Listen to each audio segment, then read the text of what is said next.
Chapter 923. However, all of this changed with the arrival of a piece of news on the next day. At dusk on the second day, a piece of news that no one in Golden Rim City expected was heard. Just this morning, the mercenary ships suddenly fired cannons at the southern port of the Golden Rim dynasty. Under the bombardment, the defenses of the port were completely destroyed. Half an hour later, the mercenaries began to disembark and occupied the entire port. The Golden Rim dynasty's navy general, Bamboo, was killed in battle. Now, the army was spreading towards the southern White Horse region. In other words, after Suwon City in the north, the war in the south had also begun, and it was sweeping over at a very fast speed. Ever since the first request for help was received at dusk, there would be another request for help every half an hour. The south was in danger. At this time, they finally understood the reason for the 2-day deadline. But didn't he greet Skylark before? And the other party also gave him an answer? Minister Ding Ding Wei was urgently summoned to the palace. He looked at King Boromir and asked with a puzzled expression, "Your Majesty, when you sent someone to ask Skylark, what did he say?" "He said he knew." "Doesn't that mean he admitted it?" Boromir was puzzled. Your Majesty, we were fooled by them. He only said he knew. He didn't say they would stop attacking." Ding Ding Wei's expression changed after thinking for a while. What? He dared to lie to me? Does he want to die? Boromir gnashed his teeth in anger. He clenched his fists tightly, but he still didn't make up his mind to kill Skylark. There was no other way. The mercenaries had the upper hand in the current situation. He couldn't act rashly. "Your Majesty, the only thing we can do now is not to blame anyone. The war in the south will soon spread to the royal city. We have to find a way to stop them. Why don't we open the treasury and recruit new soldiers?" Ding Ding Wei once again wanted to open the treasury. Boromir wanted to nod at this moment, but he thought that there was still a way. He shook his head and said, "We have to recruit new soldiers, but I'm afraid it's too late. Isn't there still 150,000 soldiers in the royal city that haven't arrived in the north? Why don't we mobilize 100,000 soldiers to reinforce the southern front first, and then we can recruit more soldiers?" At this time, Boromir still did not want to use his capital. Tintinwai wanted to persuade him again, but considering the urgency of the military situation, he could only nod and say, "Yes, then we will do as your Majesty wishes." The northern front did not have enough soldiers to begin with, and the situation forced them to send another 100,000 soldiers to the southern front. For a short period of time, the northern front would not have any reinforcements. However, General Hun Sun, who was leading 50,000 troops to Suwon City, didn't know about this. At this moment, he was still fantasizing about whether he could make the first contribution. There were already reports that the main force of the mercenaries this time was only around 15,000 people. The moment he received the news, Hun Sun was even wondering if the news was true. Based on the previous battle results, they had already lost 100,000 soldiers. If that was the case, then what were the 100,000 people doing? He was actually beaten by more than 10,000 people to the point where he couldn't even fight back. No matter what, this time we have to turn defeat into victory. We have to make the first contribution. How about this? Order the army to speed up. Don't let the mercenaries deal a heavy blow to our army. If that happens, we won't have any advantage in numbers. Hun Sun looked at the map in his hand and then looked at the speed of the army with an anxious expression. It was only a distance of 300 li, and the army had already traveled for 2 days. They hadn't even covered half of the distance. Although he was leading infantrymen, this speed was too slow. After the general gave the order, the 50,000 soldiers sped up and rushed towards Suwon City. At this moment, after 7 days of chaos, Suwon City finally calmed down. This was because Yang Qindong's strategy was good, using civilians to fight civilians. This was something that no one had ever done before, and no one had ever thought of it, but worked in his hands. When the civilians of Ding City, Jiba City, Jigging City, and Chuanlong City came to Suwon City to help the mercenaries with transportation, Yang Qindong gave an order to the more than 100,000 civilians who followed them. He asked them to persuade the people in the center of Suwon City that as long as they surrendered, their lives would no longer be in danger.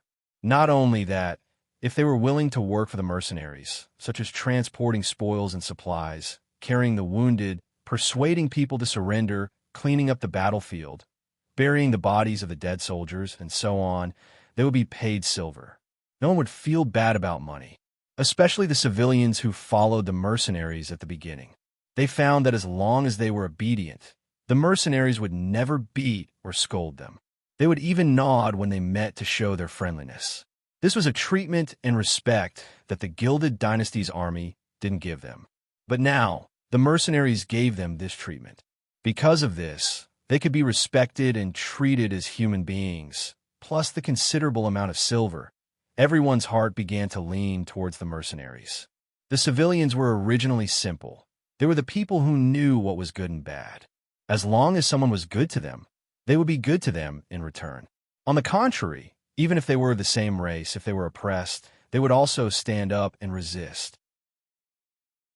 More than 100,000 civilians received benefits from the mercenaries, and after they entered Suing City, their role was fully played. Since they were all civilians, they had more in common.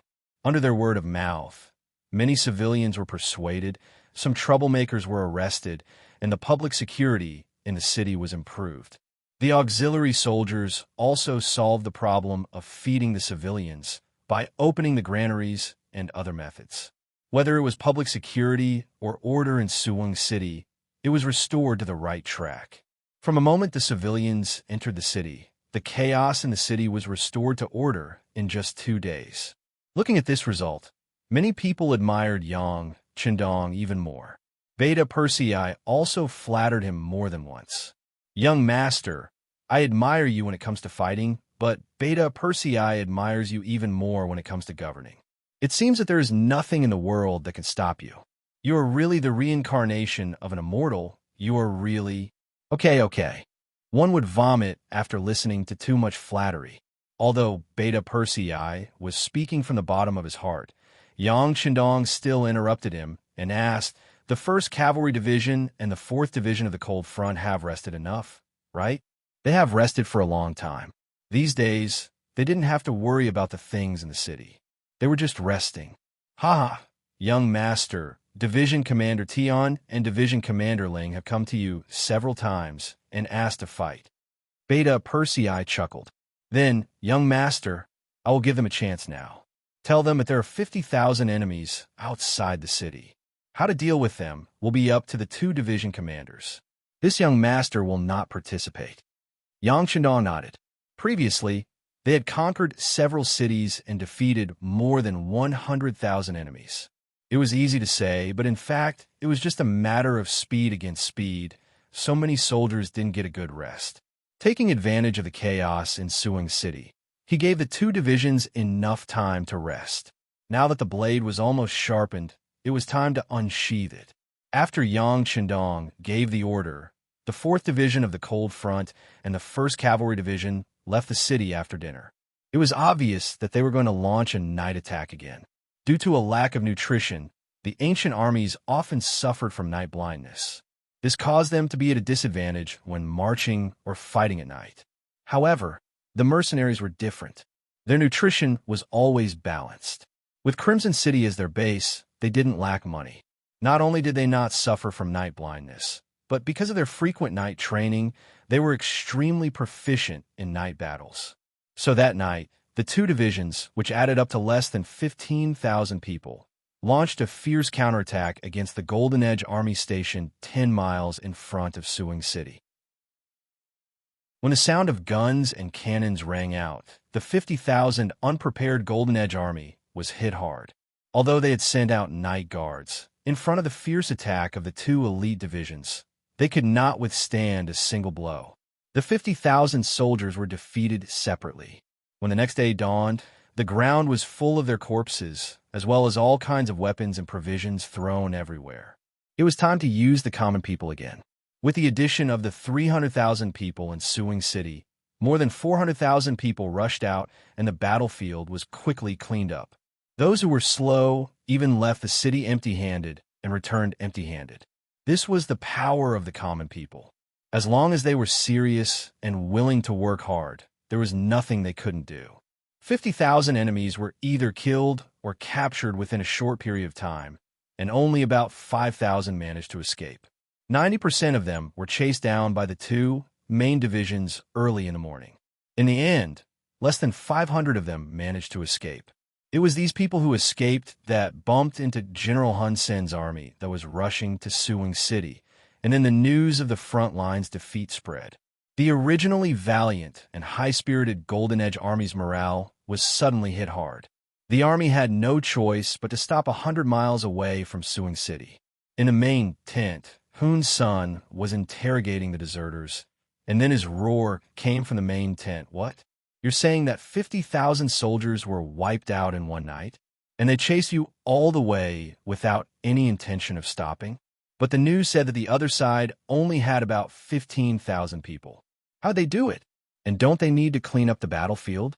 Now that the weather is warm, with so many corpses left outside, there will be a plague. Chapter 924. It was no wonder that Hun Sen did not believe them. 10,000 men could defeat 50,000 men, but what were they going to do next? The battlefield was too close to Suing City. If there were any diseases, the mercenaries would be the first to suffer. The enemy should know this, so why did they still chase after them? Did they not want to live anymore? If these deserters said that the mercenaries were only chasing after them, he might believe them. However, if they said that the entire army was chasing after them, it would not make sense. Since they were elites, they should know the importance of cleaning up the battlefield. It seemed that these deserters were not trustworthy. Just say that they are deserters and are afraid of death. Drag them out and kill them. Hun Sen waved his hand to his deputy. The situation at the front was unclear, and it was hard to say if they had really lost the battle. However, what he needed to do now was to stabilize the morale of his troops. Otherwise, how could they fight the next battle? These 100 deserters were now very regretful.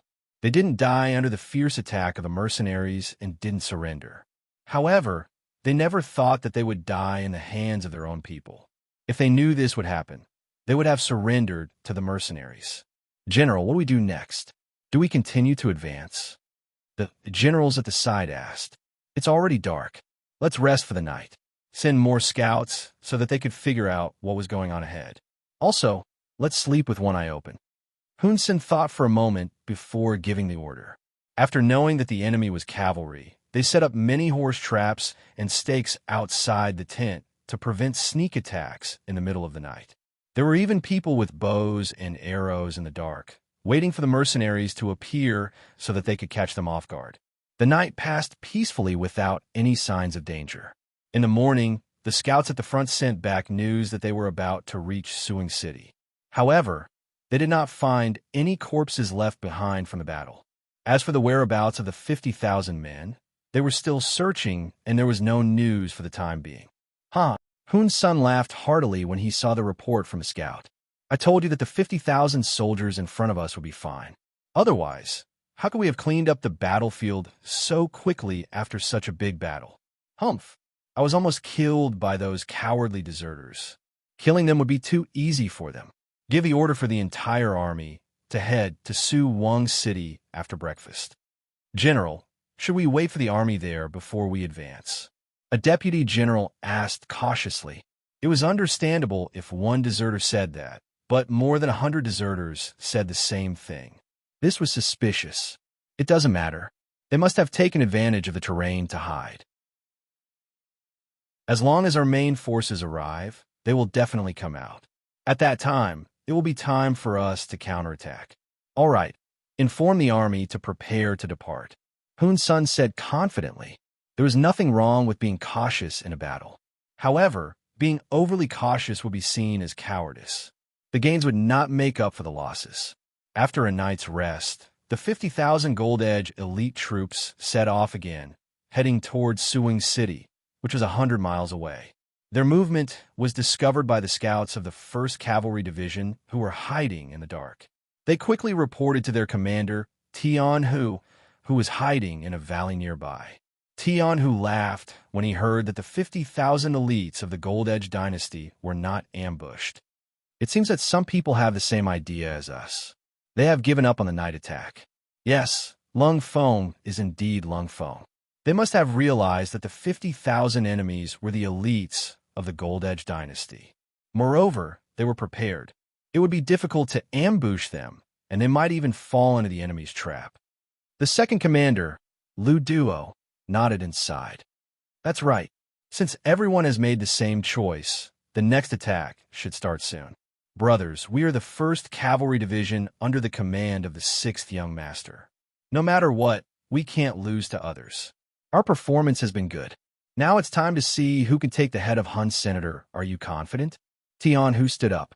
He knew that the war was about to start. Before the war, he needed to boost the morale of his troops. On the other side of the road, the 4 divisions of Lung Feng were also ready to attack. After a night of fear, the Gold Edge army still chose to move forward. This could only mean one thing. They were not sure that the 50,000 troops in Suwing City had been destroyed. Otherwise, they would have turned around and retreated. Comrades, the enemy is on the road. They don't know of our existence at this time. This is our chance. If I'm not wrong, the 1st Cavalry Division must be watching us from somewhere. They may take action at any time. Now, let us fire the first shot.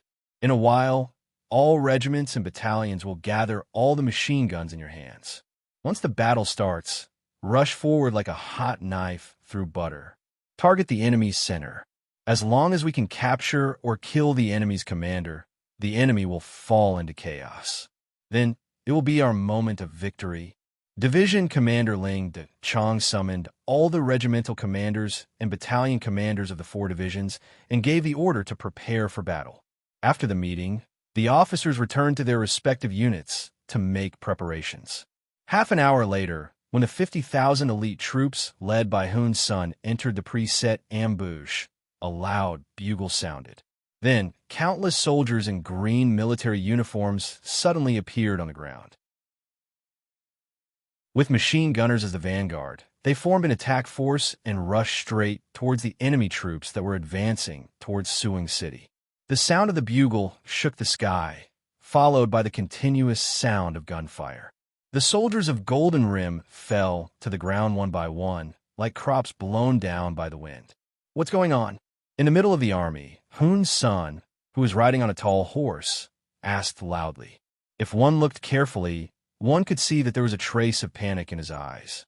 Reporting to the general, we've encountered the main force of the mercenaries on our left. They're all armed with muskets. Our brothers won't be able to hold them off for much longer. A scout reported to Hun Sr. The main force of the mercenaries? How many people can there be? We have a total of 50,000 men. Tell our brothers, don't be afraid. Just charge forward. I don't believe that their guns can kill so many of us. Hun's son said confidently when he thought of the 50,000 men he had brought with him. As if he was afraid that his brothers would not give it their all, he added, tell everyone that each person who kills a gun will be rewarded with 10 silver taels. The more you kill, the more you will get. There is no limit. Yes, with such a generous reward, the scout was emboldened. He agreed and turned around to pass down the order. Just as he passed down the order, the 1st Cavalry Division appeared on the other side of the road. The cavalry was like a roaring train. As soon as they appeared, they rushed into the Phnom Penh army with an unstoppable momentum. They reaped one head after another as their cavalry sabers flew in the air. They took one life after another. They were like the last straw that broke the camel's back. As soon as they appeared, the army of Phnom Penh had no way to fight back. What was more terrifying was that one of the troops was heading towards the middle of the army. Wherever they went, no one could stop them. No one could defeat them. On the other side, the 1st Regiment of the 4th Cold Front Division cooperated with them. The regiment commander, Gao Xiang, personally held a squad machine gun and constantly ran forward with his legs. Anyone who was targeted by the muzzle of the gun was shot through by the rotating bullets and fell to the ground. Gao Xiang's speed was very fast. In addition, he had charged earlier than the 1st Cavalry Division, so he was closer to the middle of Phnom Penh's army.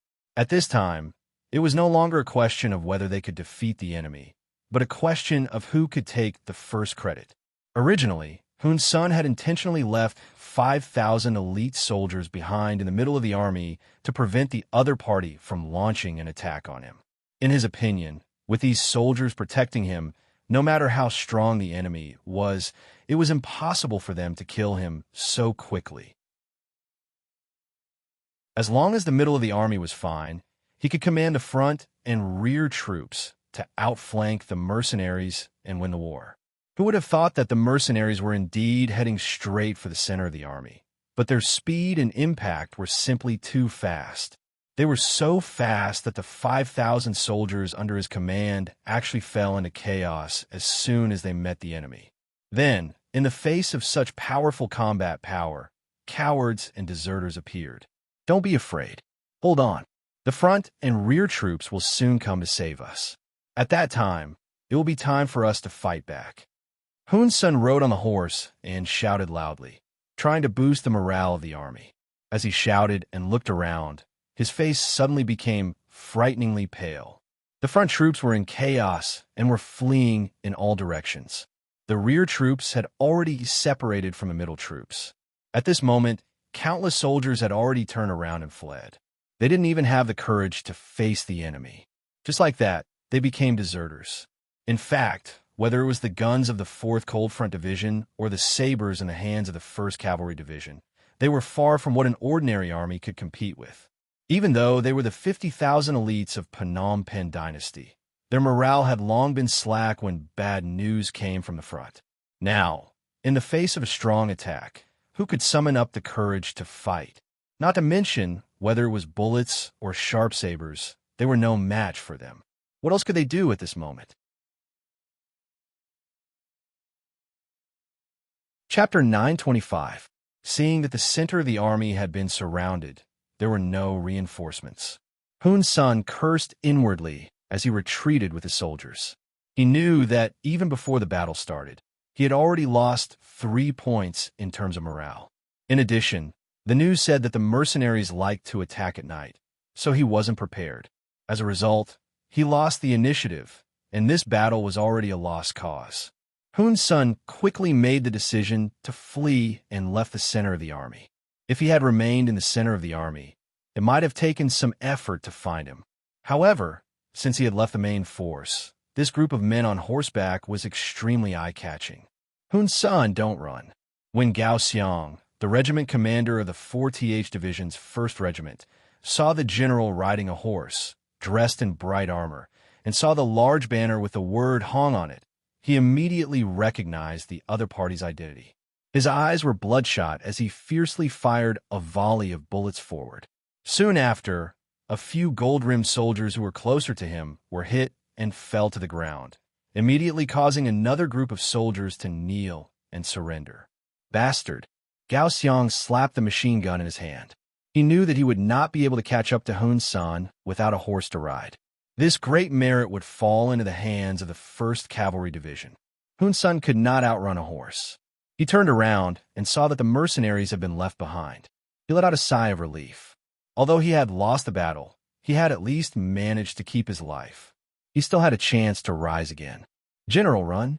There are cavalry chasing after us. Just as Hun's son felt that he could breathe a sigh of relief, a sharp-eyed soldier beside him called out. He tilted his head and looked in another direction. Sure enough, there were a few hundred war horses galloping in his direction, closing in on him. Hong's son immediately felt his blood run cold. He clamped his legs together and lashed his horse with the horsewhip in his hand. Hong's son sped up again. Chase! That must be a big fish. The 3rd Regiment commander Hu Bo stared at the fleeing Hun's son with excitement in his eyes. Behind him, there were 2 battalions of 800 war horses following him like a shadow. The soldiers of the 1st Cavalry Division were not only physically strong, but also had better knife skills than ordinary people. Even their war horses were faster than other war horses. In order to achieve such speed, these war horses usually ate fine fodder, which made their fur shine. When they ran, it was as if the gods were helping them. With one chasing the other, the distance between the 2 sides was constantly narrowing. It was already less than 300 meters away. Hun's son, who was running at the front, looked back more than once. Every time he did that, he would whip his horse with all his might so that he could run faster. However, in front of the world's #1 cavalry division with top-notch equestrian skills, no matter how hard he tried, the distance between the two sides was still rapidly closing. From 300 meters to 250 meters to 200 meters, General, run. We'll stay and stop him. A bodyguard who had followed Hun Sen for many years and had received Hun Sen's favor saw that it was not a good idea to continue. He immediately stopped and drew his sword to prepare for battle. Beside him, there were more than a dozen bodyguards who stayed behind to fight for a chance for their general to escape. These bodyguards were also good fighters. They followed Hun Sen for a long time, and they usually ate and used the best food. Now it was time for them to show their strength. Each of them held a saber in their hands, ready to fight to the death with the cavalry. Perhaps they had overestimated themselves, or perhaps they had underestimated the enemy. With just a dozen cavalry, it was a joke to think that they could stop the 800 cavalrymen of the 1st Cavalry Division. Hu Bo-er's eyes flashed with mockery when he saw that the enemy had left someone behind. Then, he reached for the bow on his back and shot an arrow through the air. To the people of the grasslands, archery on horseback was like farming in the Central Plains. It was a skill that everyone had to know. To be able to join the 1st Cavalry Division, the soldiers had to undergo strict horse archery tests. Regardless of whether it was a fixed target or a moving target, it was a skill that was ingrained in their bones. There were only a dozen enemies. How could they stop them? The arrows were shot from afar. It was as if the arrows had grown eyes, or as if iron had encountered a magnet. The arrows steadily pierced into the dozen or so bodyguards. It was a pity that they wanted to stop the pursuers and buy time for the general to escape. But in reality, they were just fixed targets. They did not even have the chance to swing their swords. After a round of arrows, they fell to the ground one by one, like hedgehogs. Hun Sen, who was turning his head, witnessed the entire scene. He couldn't help but shudder. Who the hell is this person? How could he have such exquisite archery skills? How could he defeat such an opponent? At this moment, Hun Sen felt a great sense of fear. He suddenly realized that whether it was himself or the entire Golden Border dynasty, they knew too little about mercenaries. In the past, they only thought that the enemy had very advanced firearms. But now, the enemy's cavalry was also terrifying. With such an opponent, the Golden Border dynasty's defeat was inevitable. The bodyguards left behind did not play any role in stopping the enemy. The distance between the two sides was still narrowing. Just as the distance between the two sides was getting shorter and shorter, an opportunity appeared in front of Hun Sen again. He found nearly 1,000 infantry troops. They were the rear troops of the 50,000 troops. Because of their excellent position, they escaped as soon as they found the situation was not right. Now, they were caught red-handed by Hun's senator, of course. Hun Sen did not intend to punish them at this time. These people were born to be good shields and scapegoats. All of you, stop right there and attack the enemies behind you. They don't have as many people as you do.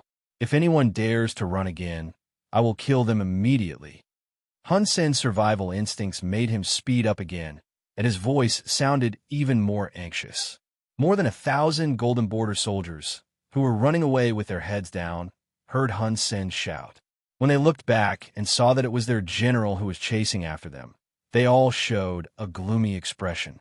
According to the military law of the Golden Border dynasty, escaping from a battle and being defeated in a battle were completely different. It was the difference between life and death. They thought that no one would notice them because the battlefield was in chaos. They could say that they were defeated on the battlefield. Who would know? But now, they were caught red-handed by the general. It was really difficult to explain. What are you looking at? As long as you can block the pursuers for 15 minutes, you will all be meritorious. You can ask me for a reward later. After being a general for so many years, he had already seen through the mentality of the soldiers. He knew what he had to say to make these people work for him. Hun Sen's shout was tantamount to giving these soldiers hope. Since there were more than 1,000 of them, it should not be difficult to block the pursuers for 15 minutes. At that moment, the army of over 1,000 people stopped and opened up a path for Hun Sen to escape with a dozen of his personal guards. Then they crossed the road, each holding a spear or a long saber, as if they were going to fight the pursuing cavalry. Release the arrows. Seeing that the prey was about to escape, Hubo was not willing to let it go. He took the lead and shot an arrow. The arrow flew out and pierced the chest of a golden border soldier. The soldier, who was shouting and fighting spirit, did not even have a chance to retaliate before he was killed by the arrow. At the same time, more arrows flew out and pierced into the bodies of the gold-rimmed soldiers who were blocking the road ahead. One by one, the soldiers fell to the ground. The power of the arrows was not inferior to the fire of the flintlock. One by one, their comrades died in front of them. Most of them were killed by an arrow. This scene frightened the golden border soldiers behind. They thought that they could hold on for a while because of their numbers.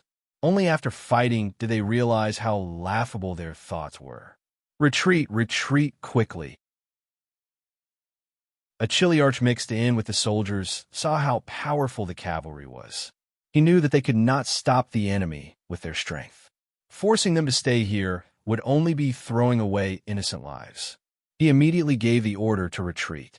Some people retreated because of this, and the defensive line that the golden border soldiers had just set up collapsed before it could do anything. Some of the soldiers who were too slow finally ran into Hubo and the others. With a flash of swords and sabers, dozens of heads flew into the air. This shocking scene forced many of the golden border soldiers to kneel and surrender. Facing the unstoppable 1st Cavalry Division, they were like lambs waiting to be slaughtered, unable to retaliate at all.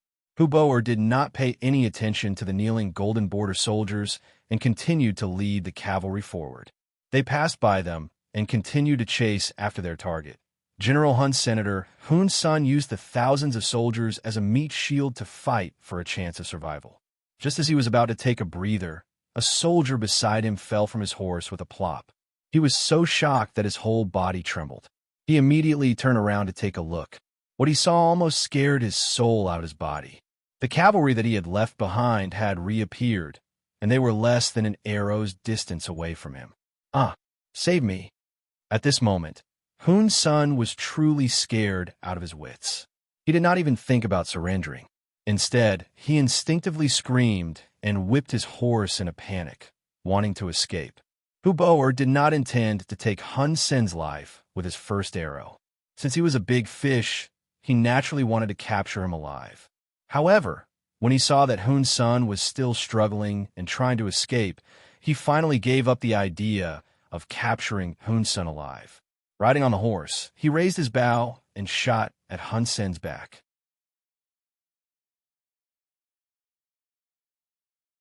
Chapter 926. The sound of something breaking through the air came from behind him. If it was in the past, Hun's son would have been alerted, but now he was on the verge of going crazy. His warhorse was galloping furiously, and he could not feel anything. Suddenly, he felt a sharp pain in his back. Following that, he felt his energy being sapped away, and even his gaze became weak. Save, before he died, Hun's son did not forget to reach out towards Golden Rim City. Then, with a thud, he fell off his horse. Hun's son was dead. Hun's son had died in battle, and his corpse was picked up by Hubo, who rushed over and carried on his horse. The army returned victorious. This time, Hubo had killed to his heart's content. He once again felt as though he had galloped through the grasslands without being defeated. This was all thanks to the 1st Cavalry Division and enchanting. In this battle, they had killed over 10,000 enemies, captured 30,000, and escaped.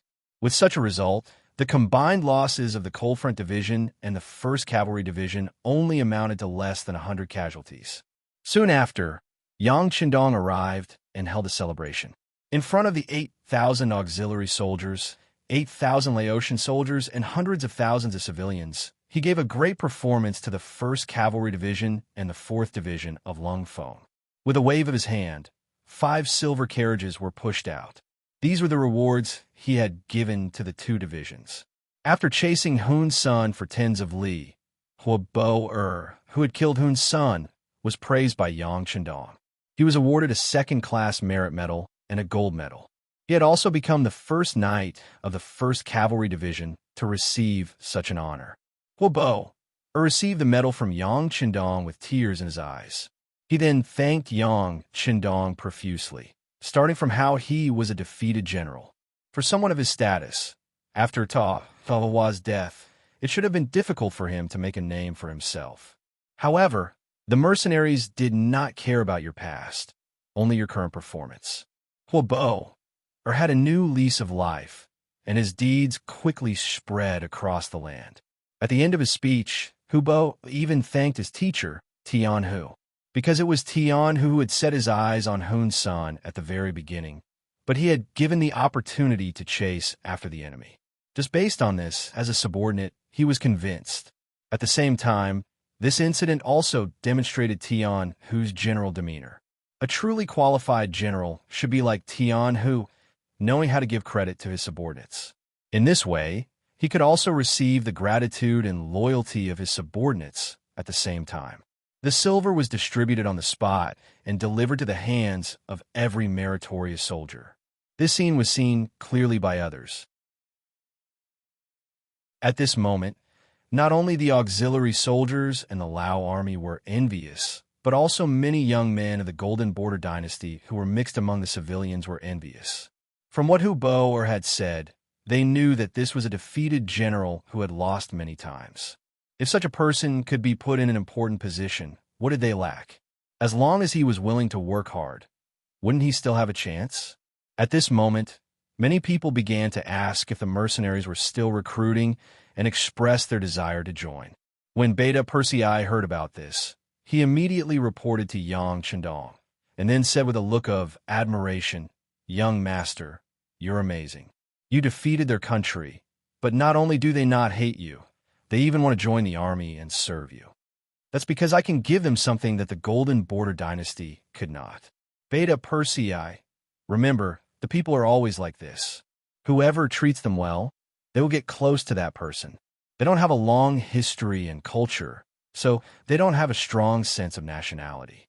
As long as we can ensure that they have a good life in the future, they will not be enemies with us. Instead, they will be used by us. Yang Qindong said emotionally. For a moment, he thought about the Japanese attack on China during World War II. At that time, it was not only China that was attacked, but many nearby countries were attacked as well. However, it was proven that only the people of China continued to resist, while the surrounding countries submitted as soon as they were conquered. This was the foundation of the Han people.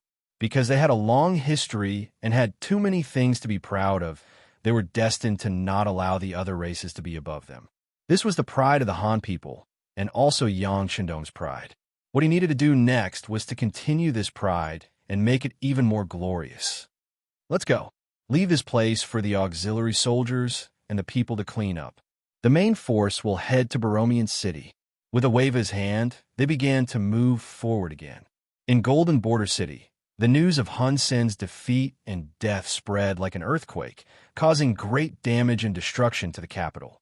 Some of the people who were originally in favor of war began to waver, and some of the people who were in favor of peace began to gain the upper hand. After several battles, the Golden Border dynasty's 50,000 navy was destroyed, and most of them were captured. The army lost 150,000 soldiers, and the rest, except for the 100,000 soldiers who were resisting the mercenary navy in the south, had only 60,000 soldiers left in the capital. This strength was not enough to defend the capital.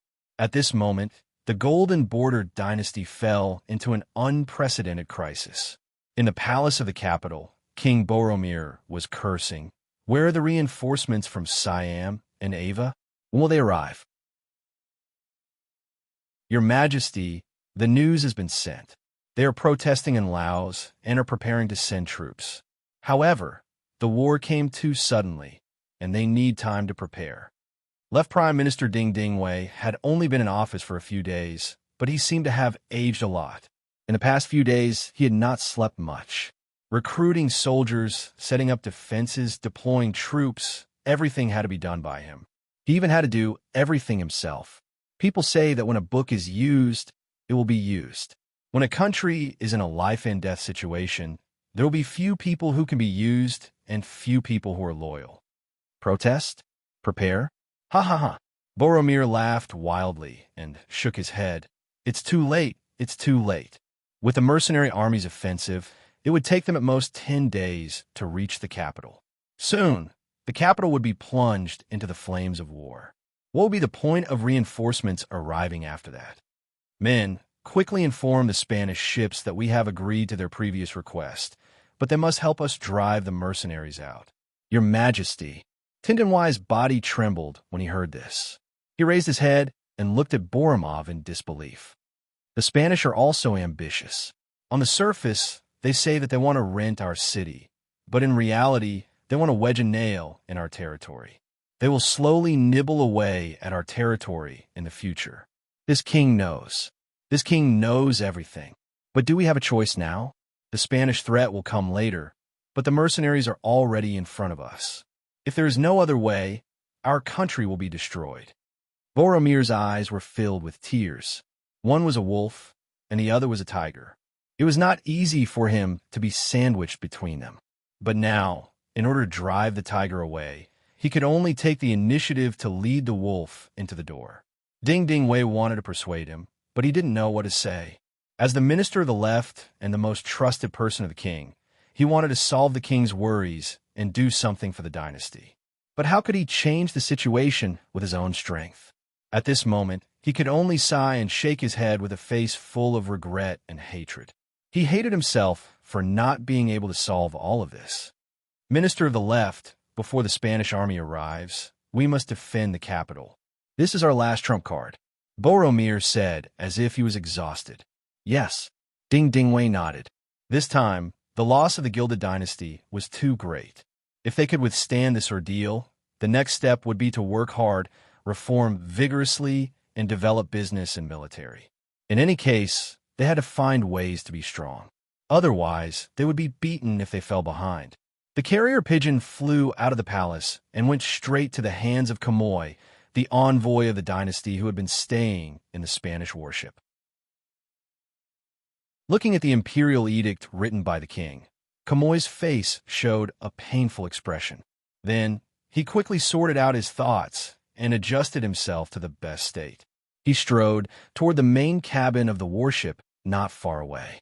Miguel, the special envoy and naval general appointed by King Juan II of Spain, was chatting with Vice Admiral Cruz in the cabin.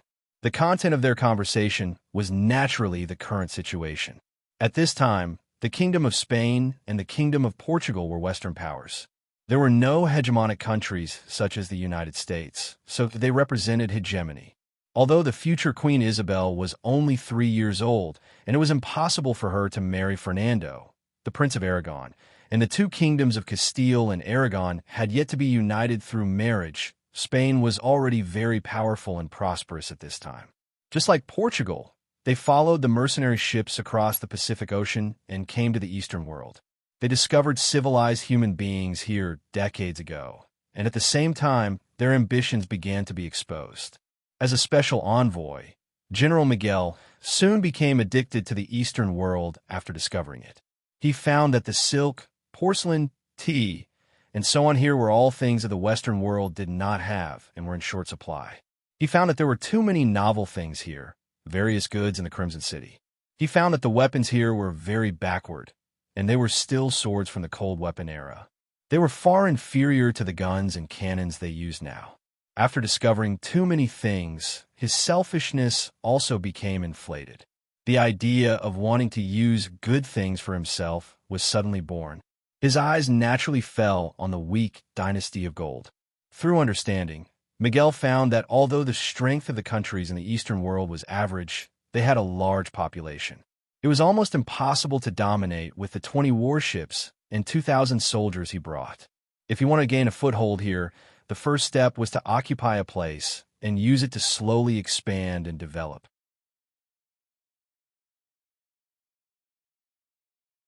Chapter 9:27. With this idea in mind, Miguel got in touch with the Golden Border Dynasty. In order to let the other party see his strength, he deliberately sold them 200 firearms. After earning a lot of money, the other party's attitude towards them became warmer. They even sent a messenger, Kamoy, to negotiate with them. The two sides negotiated. Everything else was easy to discuss, including bringing back the good from here to the Western world. They could also sign a long-term contract to supply firearms and so on. For this, the Golden Rim dynasty was also willing to pay a large sum of money. However, when it came to renting a city to them, Kamui directly refused. Kamui said, "The Gilded Dynasty is a country with complete sovereignty and territory. It is impossible for them to rent out a city. This is a provocation to the royal family. The king, ministers, and the people will not tolerate it." The negotiations had to stop. Just as Miguel was still thinking about how to persuade Kamui, the war suddenly broke out. A ship with a 5-star flag suddenly sailed into the port of the Goldilocks dynasty and began to disembark after a series of bombardments. Everything happened so quickly that by the time Miguel got the news and sent Deputy General Cruz to check on the situation, everything had already been settled.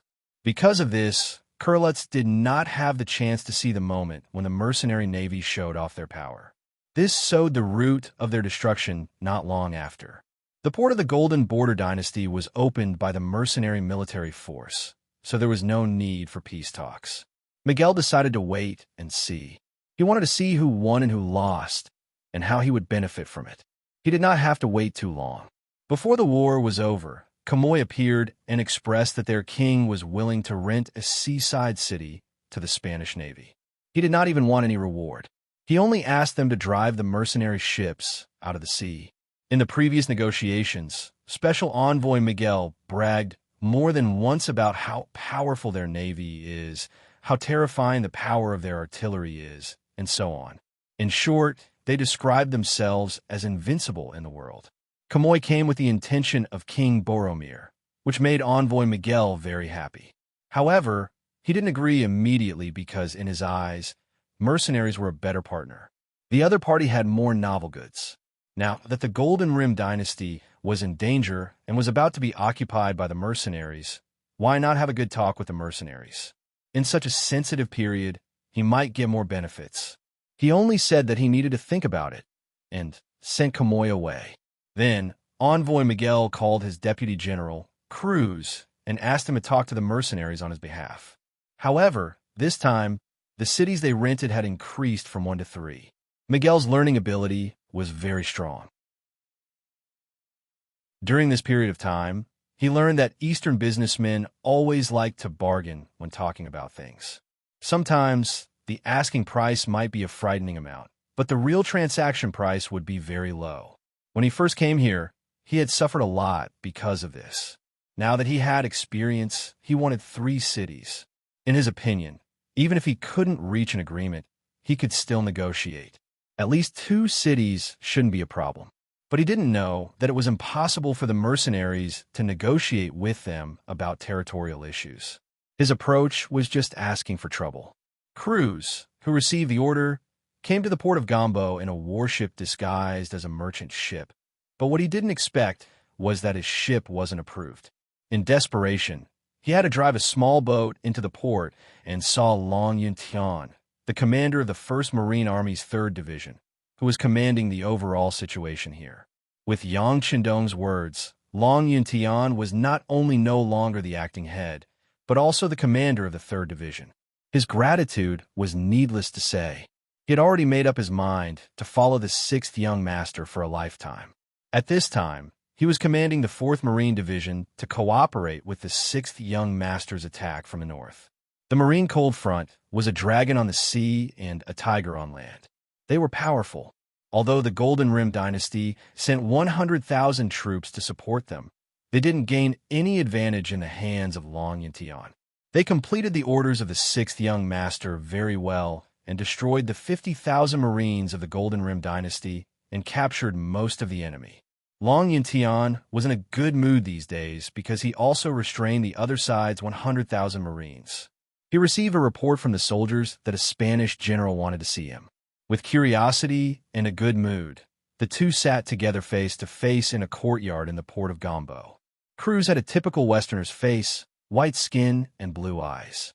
But Long Yuntian, who often walked on the sea, saw many people like him, so he didn't care. He politely invited the other party to drink tea and even handed him a cigarette to show his hospitality. The reason why the mercenaries were so powerful, in the end, in addition to Yang Chendong's ideas that played a big role in it, it was because of the commercial development. It was precisely because they had money that they had an invincible army, and that they could roam freely in any place. Long Yintian thought that the other party wanted to do business with him, which could be regarded as a merit, so he greeted the other party warmly.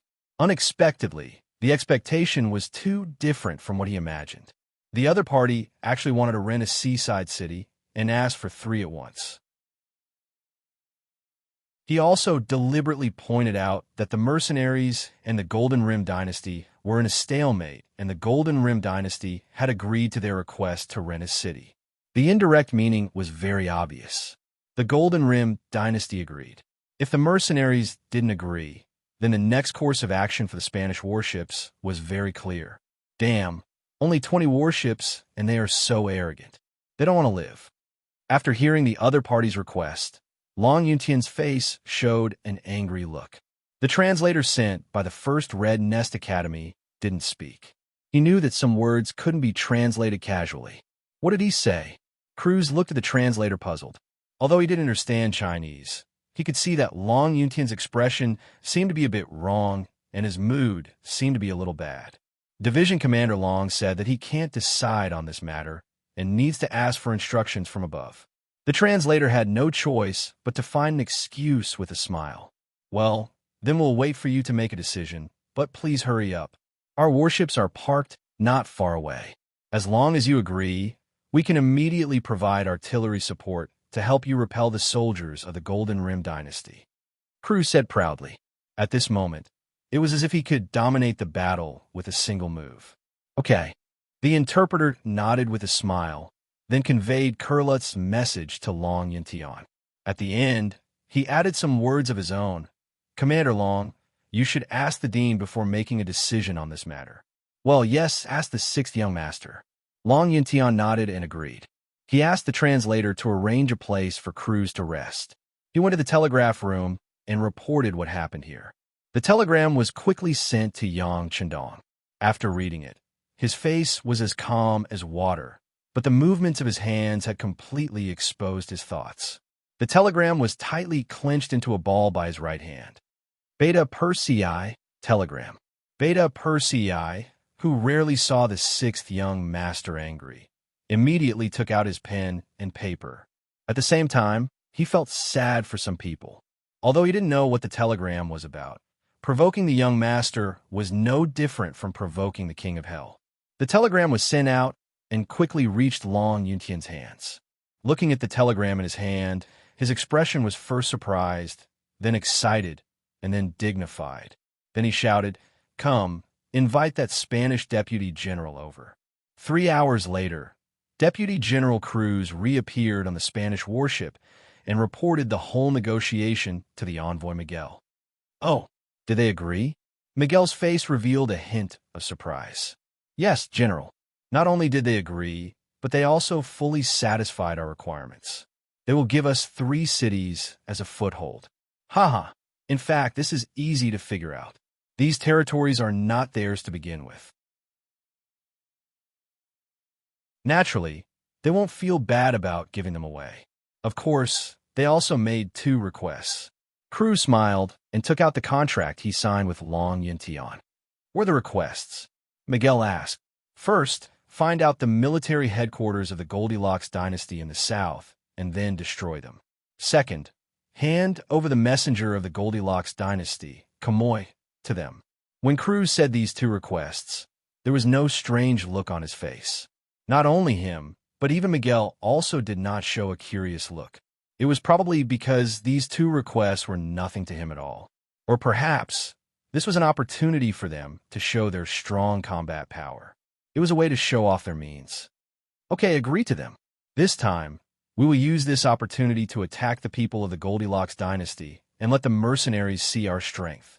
In this way, let's see if they dare to be dishonest when dealing with us in the future. Yes, General. Should I invite Kamoy over? Kurlutz had a sinister smile on his face. Kamoy, who was locked in the room, was still anxiously waiting for Miguel's answer. This time, in order to solve the siege of the capital, the king even agreed to give up the land and the city. This showed that the capital was already very dangerous. Now, he only hoped that Miguel would agree to his request quickly. In the long wait, every passing minute was a torture for him. Finally, there was a knock on the door, and Cruz's voice came out. "Mr. Messenger, our general wants to see you."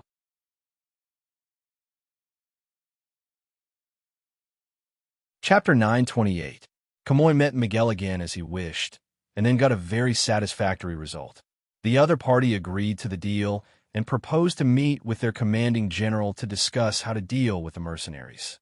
Although the number of reinforcements was only 2,000, they all had guns, and the Spanish warships also had cannons, which were not available in the Golden Border dynasty. Once used well, it could play a role in a surprise attack, and it was not impossible to reverse the situation of the war. Camoy left happily, and when he returned to the ship a day later, he brought the news that the southern command of the Golden Border dynasty agreed to the alliance. Soon afterward, the 2,000 Spanish troops disembarked and left behind Camoy's messenger. Then, Long Yintian received the information sent by Kurlutz, and the first and second groups set off. An unfathomable but chaotic battle began. Miguel led Kurlutz to attack the command center of the southern army of the Golden Border dynasty with 2,000 flintlock soldiers. Then the main force of the Navy's Cold Front Division suddenly appeared, surrounded the place, destroyed their command system, and shot the commander. At first glance, it looked as if the mercenaries were working together with the Spanish army. But suddenly, the mercenaries opened fire at the unprepared Spanish army, who were about to enjoy the fruits of their victory. Finally, Hai's 3rd Division showed their strength. Both sides were using flintlocks, but one side was using flintlocks that were slightly more advanced than the Ming dynasties, while the other side was using a more powerful, long-range, and accurate rifle. Before the battle had even begun, the victor had already been decided. After a chaotic battle, Miguel, Kurlutz, Camoy, and others were captured. It was the so-called mantis stalks the silkworm, unaware of the oriole behind. The Spanish army, Camoy, and others were used and became captives in the hands of the mercenaries. Also captured were 20 warships belonging to the Spanish. They were occupied by the 4th Sea Division, and then the warships went straight to the harbor of Chimney City. The southern command of the Golden Border dynasty was destroyed, and the 100,000 troops were leaderless. Taking advantage of this opportunity, the 4th Sea Division launched a full army charge. The army was defeated in the chaos, and the southern defense line was broken. All of this was Yang Qindong's strategy, using the Spanish army to defeat the southern army of the Golden Border dynasty. Judging from the results, the process was not complicated, but it was complicated to have the courage to attack the Spanish. In other people's eyes, they definitely wouldn't act rashly without knowing the details. However, in Yang Qindong's eyes, all of this was nothing. First, he made use of the other party's belief in the contract to make them fight for him. After that, he immediately sent out troops to encircle and annihilate them. Now, it seemed that the plan was well thought out, and the result was successful. As for whether Spain would send people to cause trouble for him in the future, even if they didn't come looking for trouble, Yang Qindong would still fight them. To him, it was only a matter of time. This time, it was just an appetizer. The defeat on the southern front was like adding hail to snow. The Golden Rim dynasty was completely in a passive position. At this moment, the 4th Army Division, led by Yang Qindong and the 1st World Cavalry Regiment, had successfully occupied the eastern city of Borromean. At this point, they were only separated from the capital by Dakmeo City. It was no exaggeration to say that the Golden Rim city of the Golden Rim dynasty had appeared in front of the mercenaries. It was only a matter of time before they captured it. In the capital of Golden Rim City, when the news came, the entire capital was in chaos. Countless merchants and people wanted to escape from the war. There were even many family members of the officials among them. Left Prime Minister Ding Ding Wei, who had long predicted this, gave a death order. The 4 cities were closed. Even if they were trapped in the city and died, no one was allowed to escape. It was not that Ding Ding Wei was ruthless. It was just that such a chaotic situation was likely to give the mercenaries a chance to enter the city. If that was the case, they would lose their last chance to negotiate with the mercenaries. Once the royal family was destroyed, Ding Ding Wei would become the biggest sinner. The royal palace was no longer as high-spirited as before. Whether it was King Boromir, left Prime Minister Ding Ding Wei, or Dagon, who was the general of the city's defense, they all looked very disheveled at this moment. Everyone looked much older and more haggard. What's the situation in the city? Is there any news from the Allies' reinforcements? Boromir was still sitting on the throne, but at this moment his eyes were listless and his body was weak. The 4 gates are closed. No one is allowed to leave the city. The situation is still stable. The food in the city is enough for at least 3 months. As for the Allies' reinforcements, they said that they are still preparing. They want us to hold on for 1 more month no matter what. Left Prime Minister Ding Ding Wei said these words weakly. He knew in his heart that the Golden Rim dynasty was finished. 1 month. Boromir sneered. The mercenaries' progress was so fast that not only did they catch him off guard, but also the Allies. Since that was the case, there was no need to rely on them. His gaze moved from Ding Ding Wei to General Dagon. If we defend Golden Rim City to the death, can we hold on for a month? Dagon looked troubled. Your Majesty, I'm afraid it's difficult. But I and the 60,000 soldiers in the city will not retreat. At this moment, Dagon showed the calm side of a general in the face of death. This made Boromir feel relieved. However, there was no hope in resisting. What was the point of it? At most, more people would die. Report. At this moment, a messenger ran in from outside the hall. He knelt on the ground and looked at King Boromir. He lowered his head and said nervously, Your Majesty, news just came from the front lines. Darkmouth City has opened its gates and surrendered. The main force of the mercenaries is coming to the royal city. Ha ha ha ha. Boromir laughed when he heard the news. Then he smashed the crown that symbolized his status as a king on the ground. Surrender? Surrender? Could it be that this prince has mistreated them? Why don't they even have the courage to resist? Why? Ding Ding Wei saw Boromir roaring like a madman and repeatedly said, Your Majesty, take care of yourself. Okay, you don't have to persuade me. My days are numbered. My days are numbered. Boromir shook his head. After a long while, he looked at Ding Ding Wei and said in an extremely weak voice, Since that is the case, let's negotiate with them and surrender. After saying this, Boromir seemed to have exhausted all his strength. Then he plopped back on the throne and waved his hand repeatedly. He wanted Ding Ding Wei and Dagon to make the decision.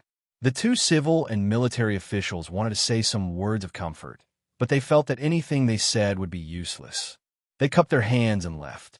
Instead of saying anything, they might as well do what they were about to do. At the very least, they had to seek some benefits for their king through negotiations. They had to take advantage of the fact that they could still defend the royal city and make some demands. Right Minister Du Xi's residence was heavily guarded by soldiers. No matter how chaotic the royal city was, this place was still as peaceful as before. No one could disturb this place. Skylark's residence was the best protection. This was the backup plan that Boromir had left for himself. It had only been 20 days since the start of the war, but the situation had already turned upside down. Things had remained the same, but people had changed. Left Minister Ding Ding Wei and General Dagon appeared in the Right Minister's residence together. The former Right Minister, Dagon, tactfully avoided meeting them. Ever since he agreed to go to court with Skylark, he was destined to retire from politics and enter business. Seeing that he was about to get what he wanted, he would naturally think of a way to facilitate this peace negotiation. In an extremely elegant and remote courtyard, the 3 of them met. Yunk was still as calm as ever. Even when Ding Ding Wei and En came together, he didn't give them a second glance and continued to brew his tea. However, there were 2 chairs placed in front of him, indicating that he had already prepared everything. This place is really peaceful. I didn't expect Mr. Yin to be so calm when the outside world is so chaotic. It is truly admirable. Ding Dingwei looked at the surroundings and said emotionally, "Don't worry. King Boromir can also live such a peaceful life in the future. As long as he doesn't want to, he can refuse to see any guests." At this moment, the tea was ready. Skylark poured a cup for each of the guests and pointed to the chairs in front of him. "Thank you." Ding Dingwei and Dagon looked at each other and sat down together. The negotiation officially began. "If we choose to surrender now, I don't know how the Duke of Loyalty is going to treat my king and the ministers." Ding Dingwei took a sip of tea and went straight to the point. "The king will be put under house arrest, and the other ministers will hand over half of their property. They will then be transformed into ordinary people. Of course, if anyone wants to serve the Duke of Loyalty, they can also submit an application. We will make appropriate arrangements according to their ability." Skylark quickly answered. He had studied these matters repeatedly over the years and already knew what to do. Skylark's answer was not out of Ding Dingwei's expectations. As far as he knew, the king of Jiaoji and the king of Lansang Kingdom were also treated the same way. However, he didn't expect it to be the Golden Bian dynasty's turn so soon. Thinking about it, it was as if everything happened yesterday.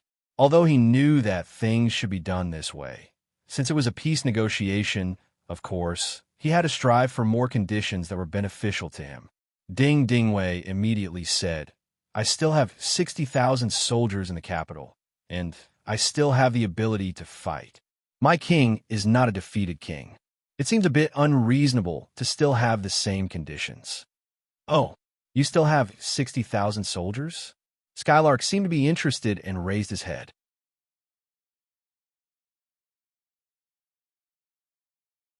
Chapter 929. Yes, we still have 60,000 soldiers. They're all elites, and they can fight against many on the battlefield. We are really... General Dagon wanted to continue his introduction. Unexpectedly, Skylark opened her mouth and said, "They're just chickens and dogs. If you're not convinced, you can fight. The mercenaries can easily destroy them with less than 10,000 men. Do you believe me?" Skylark's calm aura changed as his gaze landed on Dun's body, becoming a little sharper. Dagon, who was being stared at, wanted to say no and shake his head. However, he knew that the people were in chaos and the morale of the army was low. The so-called 60,000 soldiers were just a number. If they really faced the mercenaries, they would definitely lose. Ding Dingwei sighed in his heart. He knew that his idea of using the army as a bargaining chip had failed. He also knew that they were meat on the chopping block. They had lost the right to speak and the right to make conditions. Young seemed to have noticed that Ding Dingwei was past his prime. He took out a telegram and placed it on the table. As the general of Chuanlong City, Hamo should have defended the city to the death and waited for reinforcements. However, not only did he not do so, he did not protect the people under his rule. Instead, he set his horse on fire, causing tens of thousands of people in the city to be injured and killed. Not only that, you even put the blame on the mercenaries. Now that Hamo has been captured, he has told the truth. Soon, the truth will be revealed to the world. As an envoy, Hamo did not refuse the unreasonable request made by the Spanish army. Instead, he agreed to cede a city in exchange for benefits and asked them to send troops to deal with the mercenaries. This is clearly an act of dividing the country. He is a sinner of the Golden Border dynasty. Now that he's been captured by the mercenaries, he has confessed everything he has done. Both of you, martial artists, do not think about war, and scholars do not think about remonstrances. Do you think there is any hope for the Golden Border dynasty, even if it survives? Since he could no longer display his brilliance in Boromov's hands, it would be better for him to hand over his power and let us, the Duke of Faithfulness, change them. Just like Laos and Vietnam, the government is now harmonious, the economy is developing rapidly, and the people are living the life they want. Isn't that good? Isn't that what a subject wants to see? Skylark pointed at two things and spoke in a strict tone, forcing Ding Dingwei and In to lower their heads involuntarily. Yes, there were indeed a lot of internal problems in the Golden Bian dynasty. To solve this problem, It was not just a matter of money, but a fundamental change was needed. This could only be done by mercenaries. Facts also prove that in the areas they ruled, the lives of the people were indeed higher than other forces. Otherwise, there would not be people of the Golden Border dynasty who had escaped, and the Golden Border army would not have sealed the border, which eventually led to the end of the war. King Boromir was a despicable person. Even now, the silver in the treasury had not been touched. The recruitment of new soldiers was only halfway done. Who could say that the current state of the Gilded Dynasty was not caused by this king? The two civil and military officials lowered their heads at this moment, speechless. They really did not know what to say. On the other hand, Skylark's stern expression disappeared in an instant. She regained her calm expression and said, "The Duke of Loyalty has already sent an order. Boromir must step down and leave this place. He must rush to another place where he is under house arrest. Of course, his safety is guaranteed. Not only that, but the two of you as loyal subjects have a chance to see him once a year. It can be regarded as doing your duty as a subject. Oh, by the way, to do this, the two of you must stay and continue to do something for the Golden Bien dynasty. Otherwise, you will not have such qualifications." Stay? Both Ding Ding Wei and were stunned. They did not understand what Skylark meant. Yes, stay. This is the Duke of Loyalty's order. Now that the Golden Bien dynasty has been established, there are many things to be done. The two of you know the situation here better. Recently, your performance has also proved your ability and your character. The Duke of Loyalty admires this very much, so he asked you to stay. In the future, the Golden Bien dynasty will no longer exist, and it will be renamed Cambodia Province. Dun will be the garrison general here, responsible for the reconstruction of the army and the security of the province. Ding Ding Wei will be the deputy governor, responsible for the people's livelihood and economic development here. When it came to Ding Ding Wei, Young's face showed a trace of envy and said, "The position of deputy governor is already very high. It's not even lower than your current position of left prime minister. This shows how much importance the Duke of Loyalty values you." Skylark's sudden words were indeed beyond the two's expectations. They only wanted to be loyal to King Boromir, who had given them a lot of kindness. They did not expect to be chosen by the Duke of Loyalty. For a moment, they did not know how to answer. However, Ding Ding Wei was accustomed to storms and waves. After a moment of hesitation, he replied, "What if we don't agree? The Duke of Loyalty will not force anyone. If the two of you do not agree, you can enjoy the same treatment as the other ministers. However, I still suggest that the two of you stay. After all, we have persevered until now, not only because of Boromir, but also because of the people and the army." The Duke of Loyalty said that as long as the two of you stay, there will be no problem with funds. As long as the expenses are reasonable, he will approve. Not only that, but the treasury left behind by Boromir will also be left in Cambodia Province. After the war, there are many things waiting to be done. The people are in a terrible situation. If we want their standard of living to catch up, or even catch up with Laos and Vietnam, we will need to invest a lot of money. This is a good opportunity. I personally think that only the two of you understand the situation here. With the two of you, the people here will suffer less, and they will not be bullied. If it was someone else, everything would be different. Although Young said that Yang Chendong would not force anyone, what he meant was that they should stay and ask them in the name of the people. This was Yang Chendong's intention. History had proven that the method of controlling the barbarians with the barbarians was effective. Since that was the case, why should he give up what was near and seek what was far away? He only needed to arrange the position of a provincial governor to oversee the overall situation. As for the other cadres, he still needed to keep some of the old ministers. This way, he could save a lot of time to understand and work together. Ding Ding Wei and In listened attentively. Their hearts were already somewhat moved. Young had already said that the treasury would not be taken away, and the Duke of Loyalty would invest more money. In this way, with the idea that money made the world go round, the future Phnom Penh dynasty, no, it should be said that the future of Cambodia Province was still promising. Both of them were not too old, and they also wanted to do something. now that the era of Boromir had passed. Even if it was for the sake of the future generations, they should do well. After this incident, the relationship between Yonk and the other two seemed to be a lot closer. When the two of them negotiated, they began to set out from the perspective of how to rebuild Cambodia province. Naturally, everything went according to their wishes. 4 days later, on the 31st day of the mercenaries' counterattack on the first blockade in Shangding City, the negotiation ended. On behalf of the mercenaries, Yonk accepted the surrender letter from King Boromir of the former Phnom Penh dynasty. From the beginning to the end, it only took a month. Although there was still a lot of work to be done after this, the speed at which the armed forces of a kingdom were disarmed was still shocking. Yang Shindong had said before that he would solve the problem of the Phnom Penh dynasty by force in 1 to 2 months.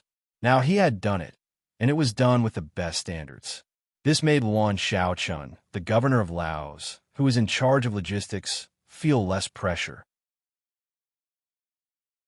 In order to restrain Siam and Ava from sending troops to help the Phnom Penh dynasty, Luan Xiaochun first gave the merchants of the two countries a tax reduction and discounts on goods and other benefits to show their friendship. It turned out that this trick was indeed very effective. When the news of the war came, the Phnom Penh dynasty sent people to seek military support from the two allies. These merchants made a lot of obstacles, which slowed down the speed of the two countries' troops. Now that the Phnom Penh dynasty had changed its name to Cambodia province, their army still had not been assembled. Without external interference, now that the war was over, Siam and Ava had no reason to send troops. While they had to swallow this bitter fruit, they also began to strengthen their armaments because they had a feeling that the rapidly developing mercenary army would not let them stay. One day, they would be eaten up like the Phnom Penh dynasty. For this reason, the kings of the two countries reached a private agreement that no matter which country was attacked in the future, the other country must unconditionally provide support. This was originally for their own survival. The spies of the Security Bureau and the CIA buried in the two countries reported this news to Yang Shindong. He just glanced at it and threw it aside. What he needed to do now was to stabilize the situation in Cambodia. It was true that he did not have more strength to conquer other countries.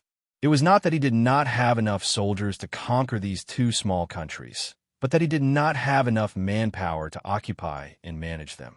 Not to mention, as soon as the war started, Bai Ming and Nan Ming had already taken action.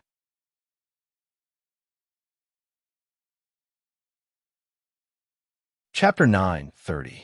As more and more Han people entered the grassland's first city, and these Han people were sent there after being trained in Qiqian City, the spies of the northern and southern Ming went there one after another, using various means to extract information from these people. Yang Shindong was the leader of the mercenaries, and the fact that Qiqian City was his headquarters was basically known to the whole world. This time, Yang Shindong took the initiative to attack the Phnom Penh dynasty, which made the northern and southern Ming feel a strong sense of crisis. So they also learned from him and took the initiative to start the expansion journey. For example, the southern Ming took the initiative to send an army to approach the sphere of influence of the king of Minzhuang. Bai Ming also began to mobilize an army to rush to Datong Mansion and Xian Mansion. They wanted to launch a pincer attack on the Walla leader Yesen in the Hetao area. The situation suddenly became tense because of this. Yang Shindong also ordered the commander of Tiger's Man in the first city to keep an eye on Bai Ming's every move.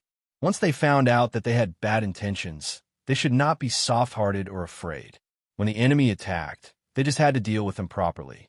While the first city was ready to defend, Yang Shindong also sent a telegram to the general of Yunnan province, Hong Jin, to send troops to Liangshan.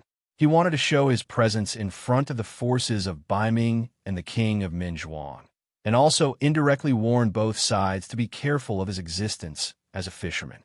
In terms of original intention, Yang Shindong did not want to see the southern Ming unify the south.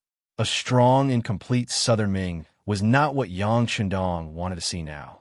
What he wanted to see was a serious internal friction in the southern Ming, which would play a better role in promoting his presence there in the future. No matter how chaotic the situation outside was, Yang Shandong's eyes were still on the newly established Cambodia province.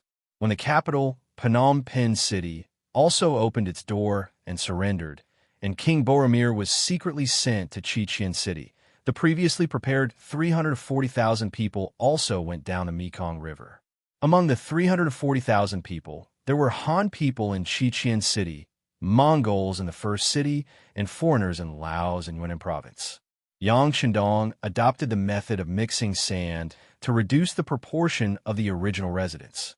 However, in the face of Cambodia, which had a population of 4 million people, a mere 300,000 people could not solve any fundamental problems, which was also what troubled him the most recently.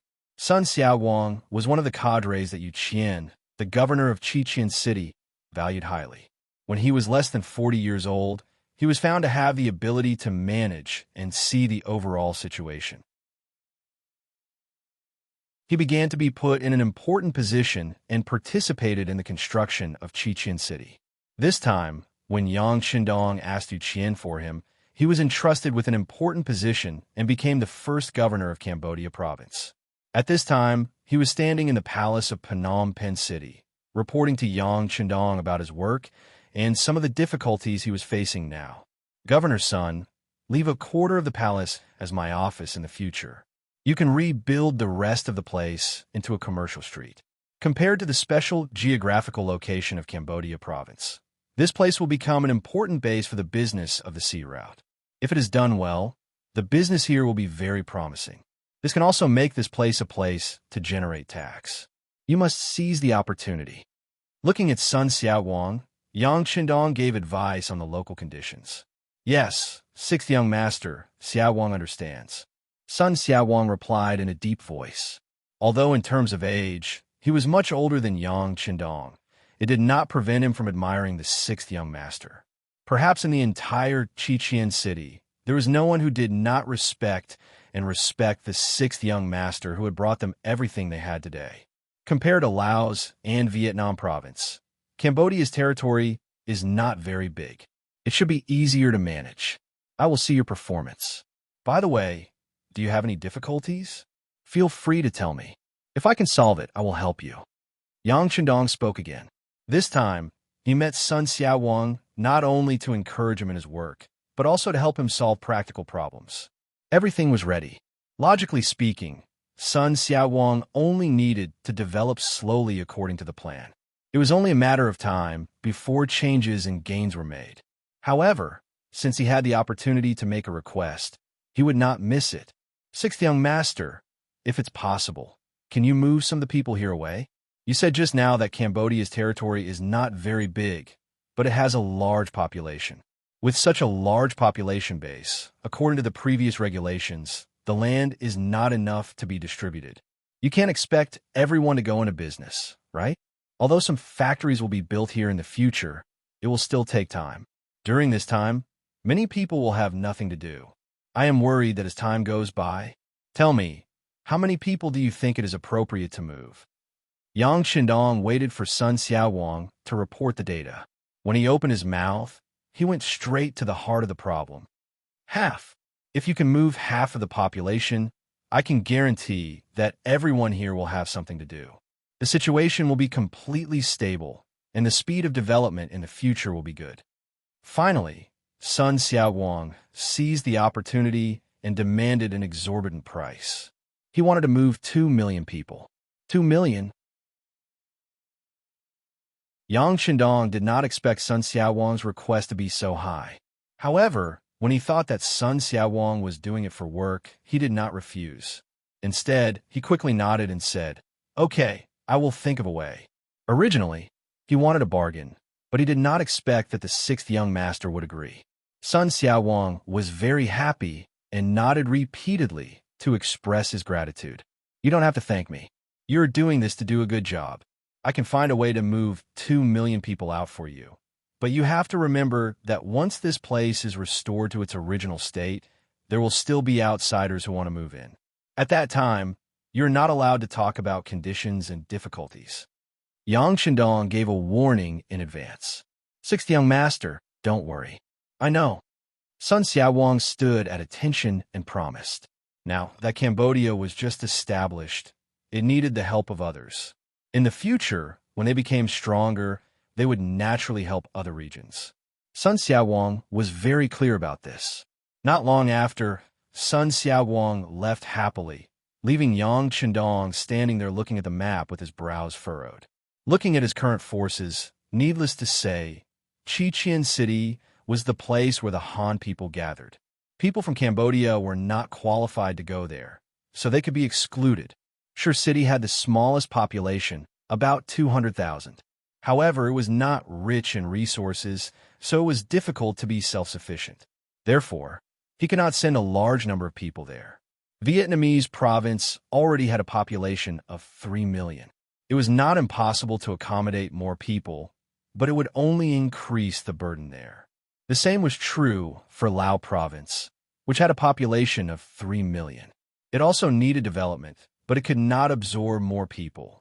Since these forces could not do it, he could not throw the 2 million people that Sun Xiaowang proposed to move into the sea. Wait, see. Yang Chendong's mind flashed an idea in an instant. Then his eyes fell on the sea. In a few breaths, layers of ideas formed in his mind. Then, he punched the place marked on the map as Luzon Island with a smile in his eyes.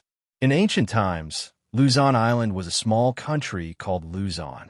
Since the Song and Yuan dynasties, China's merchant ships often came here to trade. China's ancient books called it Little Luzon. There were special articles in the East and Western studies and Ming history, formed biographies. In the third year of the Ming Yongle dynasty, 1405, the eunuch of the Three Guarantees, Zheng He, led a huge fleet to Luzon. He was appointed as the governor of Luzon by the Yongle emperor. He was in charge of the country's politics, economy, military, and culture. He served for 20 years, 1405 to 1424. During this period, Su spared no effort to promote the Chinese culture. He implemented the rule of Confucianism and benevolence. He spread the advanced technology of agriculture, fishing, industry, and commerce in southern Min. He promoted shipbuilding, textile, pottery, tea, and other industries, making outstanding contributions to the social stability, economic development, and cultural prosperity of Luzon. Today, Luzon Island was still considered one of the vassal states of the Great Ming Dynasty. After the north and south were clearly separated, their strength was greatly reduced. In addition, they had forbidden the sea for many years. They had lost their original deterrence to Luzon Island. Luzon Island had become an isolated place, so why not occupy it for their own use? In fact, in 1450, the Arab merchant Said Abu Bakr had already established an Islamic regime in the southern part of Luzon Island. In the future, history would call this place the Philippines. Now, they were only building their own forces on the southern island. Once they had a firm foothold, even if they didn't take over Luzon Island, other forces would also be tempted. Since that was the case, why should he be polite? The only thing he needed to worry about was that once the news of occupying Luzon Island spread back to the Ming Dynasty, would it affect the current relationship between the two sides? After all, Luzon Island was not far from the Ming Dynasty. The previous governor was appointed by the Ming Dynasty. If the news of the mercenaries occupying Luzon Island spread back, there would definitely be ministers who would raise doubts and bring trouble. Yang Chendong was not afraid of trouble, but it was always good to avoid trouble.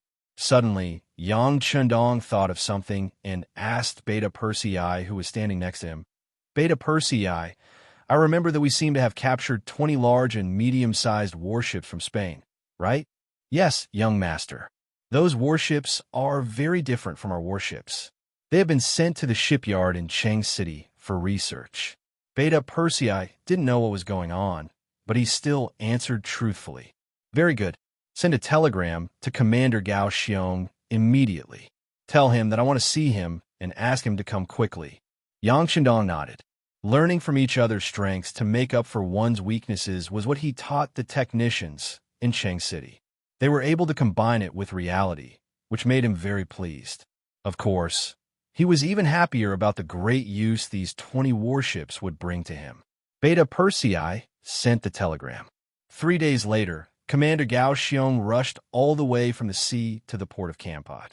Then he rode all the way to the palace of Cambodia and saw Yang Chendong.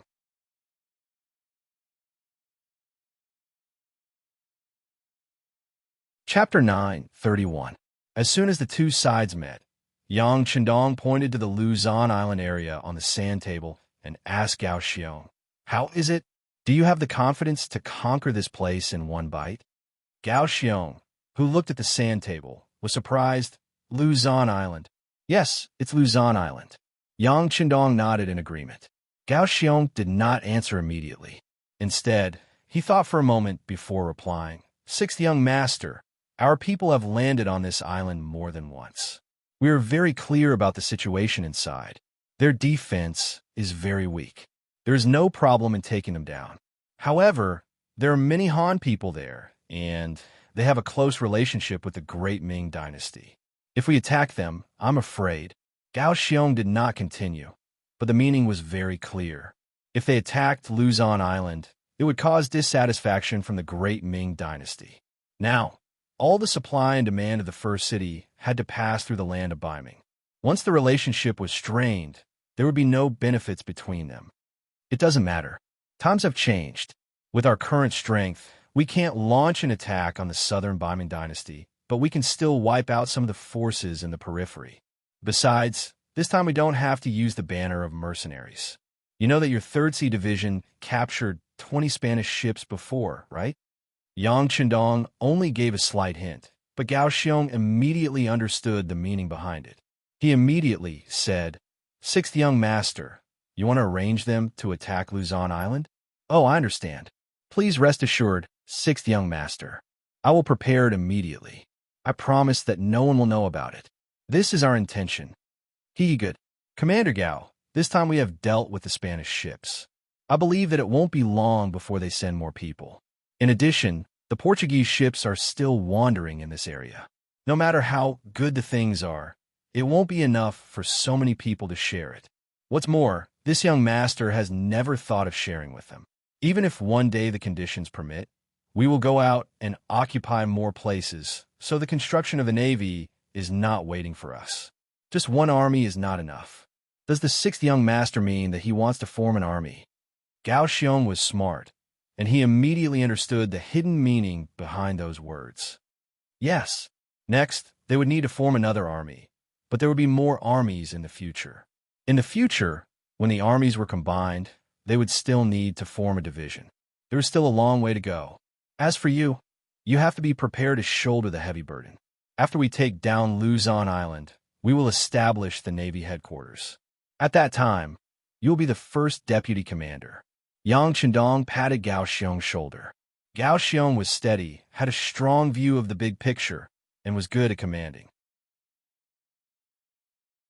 He was someone who could shoulder heavy responsibilities. Hearing this grand plan, Gao Xiong felt his blood boil. He stood at attention and said, "Sixth young master, don't worry. I'll go back and prepare immediately. At the same time, there will be a selection of Navy soldiers in Resin City. In fact, we have been doing this kind of work, but because the number of soldiers we need is limited, we didn't do it with great fanfare. But it's not a problem to form an army in a short time." "Very good. At least the candidate for the commander of the Second Army, in the name of the Navy headquarters. Let me have a look." Yang Chendong did what he said and put the task of forming the Second Army on the agenda. In Yang Chendong's view, if he wanted to expand his strength, it was not enough to just do it on land. In addition, the Eastern world had been exposed and could face all kinds of unexpected events or even provocations at any time. The expansion of the Navy was also necessary. Gao Xiong left. Only 10 days later, 10 warships with red, yellow, and red rectangular flags sailed on the sea and went straight in the direction of Luzon Island.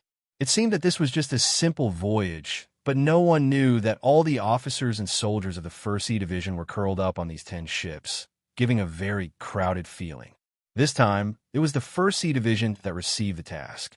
This was also Gao Xiong's idea. Since the Navy was going to establish a second army, then who would be the commander of the 1st Sea Division? As the commander of the 1st Sea Division and the first deputy commander of the Navy headquarters, of course, he had to express his opinion. The commander of the 1st Sea Division, Yu Guang, was one of the first people to follow him. He was also one of the first people to follow the 6th young master.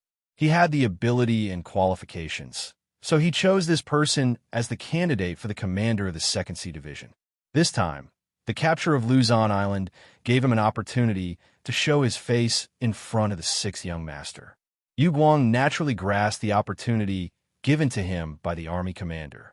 After receiving the order, he and the 4 regiment commanders of the 1st Sea Division, as well as the staff officers, repeatedly studied Luzon Island and formulated what they thought was the most perfect battle plan.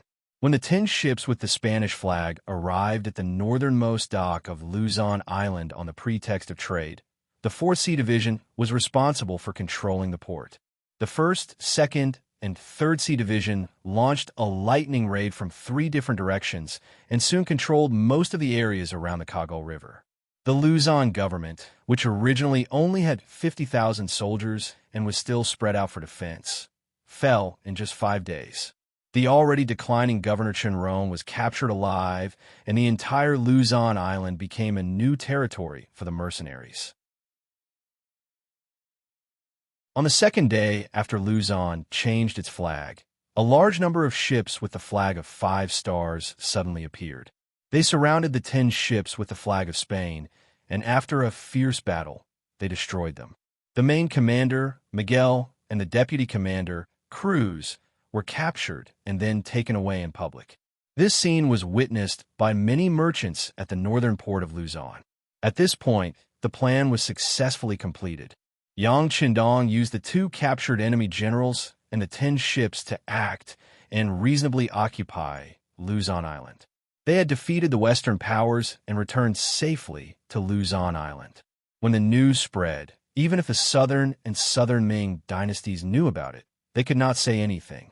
As for why the mercenaries did not leave and instead sent troops to guard the place, it was easier to explain. After all, this place had become the target of other countries. They only stayed to better protect this place. After Luzon Island became Yang Qindong's new power, they expanded the northern dock according to his request and renamed it Port Luzon.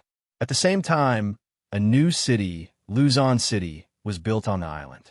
Li Sheng, who was recommended by Yu Qian, was the first city lord. Because the population of Luzon Island was not large at that time, only a little more than 1 million. In order to strengthen the construction here and prosper the economy, 2 million people were transferred from Cambodia. At this point, Yang Qindong had fulfilled his promise to Governor Sun Xiaoguang.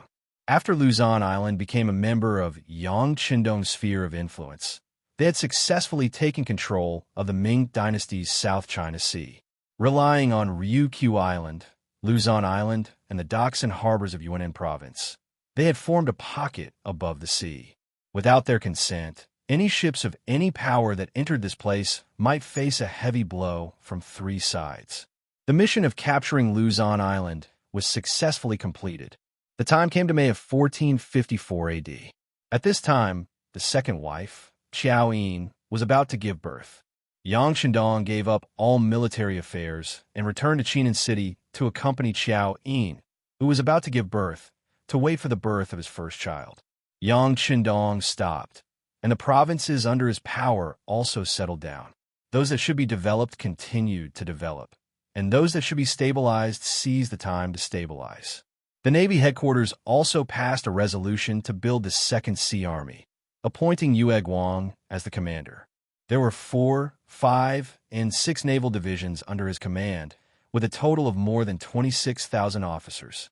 At the same time, it was announced that from today onwards, the mercenaries would be renamed the 5-Star Army, and it was announced to the world. The mercenaries changed their name to the 5-Star Army, which was definitely a big deal. However, there were not many people who really paid attention to this at the moment. Everything was following Yang Qindong's attack on the Phnom Penh dynasty.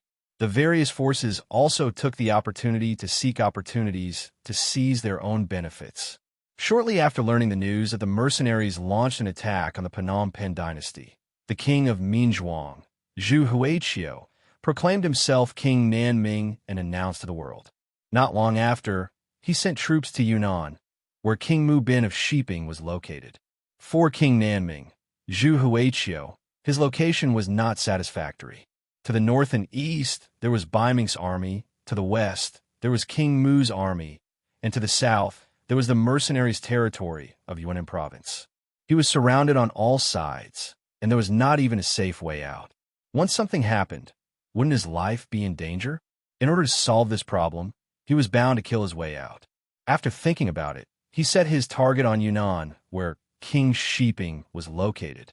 This was also a last resort. Relatively speaking, among the three forces that surrounded him, King Shiping was the easiest to bully. In order to achieve the goal of one hit, Zhu Huaiqiu mobilized 100,000 troops and gave a heavy blow to Mu Bin, who was under Yunnan, without warning. Unfortunately, because the news was leaked in advance, he did not achieve the goal of one hit. He only managed to severely injure Mu Bin. However, just as King Nanming wanted to take down the entire Yunnan, Nanming sent troops. For a time, King Nanming, who had to fight on both sides, quickly changed from offense to defense. The battle was in a state of stalemate for a while. At this time, the Vietnamese general under the mercenaries, Hong Jin, led his troops out of Lang Son and watched the three sides fight. Hong Jin's appearance not only meant that Yang Qindong behind him was paying attention to this matter, but also that he had to do a very important thing, which was to take care of the people who were injured during and after the war. As long as they were Han people, they would take them in and arrange their lives for them. Compared to the last time when he spent 10 million taels of silver to buy Baiming, Yang Qindong did not spend money this time. Instead, he just picked people up. Facts had already proven that every time a piece of land was occupied, a large number of Han people would be needed to occupy it. Although after the last incident, Yang Qindong still had more than 3 million Han people in his hands. Compared to the expansion of his forces, this number was clearly not enough.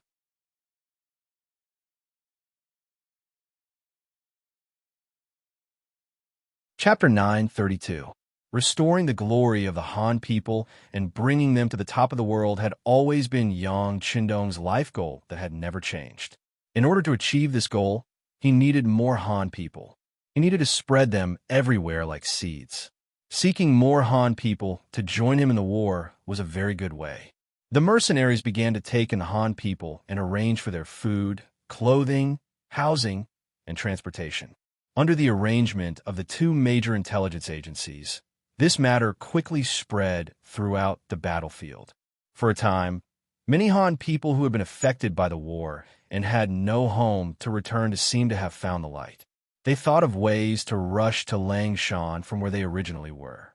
They knew that once they could get there, all the problems in front of them would be solved. Their lives would have hope again, and their lives would be guaranteed. The mercenaries' approach quickly attracted the attention of Emperor Nanming, Prince Nanming, and Prince Shiping, who were fighting. When they saw that they were not spending money to buy people, but relying on the war to recruit people, they naturally disagreed wholeheartedly. They tried their best to stop them, and even maliciously spread some rumors that once they reached Langshan, it would be difficult for them to survive. It was better to continue to stay in their hometown. The three forces actually reached an agreement on this matter, and the impact was naturally not small. Some people who originally did not want to leave their hometown naturally chose to stay. However, when the war continued, the people found that they had land but could not farm. When they had money but could not buy food, the thought of leaving arose. However, due to the uncertainty of the government, they began to use various methods. Some sneaked away, some spent money to buy passage from the soldiers. In short, they had to leave this place. They had to leave this place where they could lose their lives at any time in the war. As a result, there would be people rushing from all directions to the entrance of Langshan every day. General Hong Jin had prepared a large amount of food and was waiting for them. As long as these people appeared here, they would be safe. It was equivalent to being protected by him. Since Hong Jin was backed by a powerful mercenary group, none of the three forces dared to provoke him. This place had really become a paradise, a safe place far away from the flames of war. For a time, the number of people under Yang Qindong's influence began to slowly increase. Every few days, General Hong Jin would arrange for soldiers to escort these Han people to the seaside wharf in Yunnan province. Naturally, there would be a naval battle waiting for them there. They would be sent to the safest place, Qiqian City. Zhu Qiyu and Zhu Qizhen of the Ying sect were truly brothers.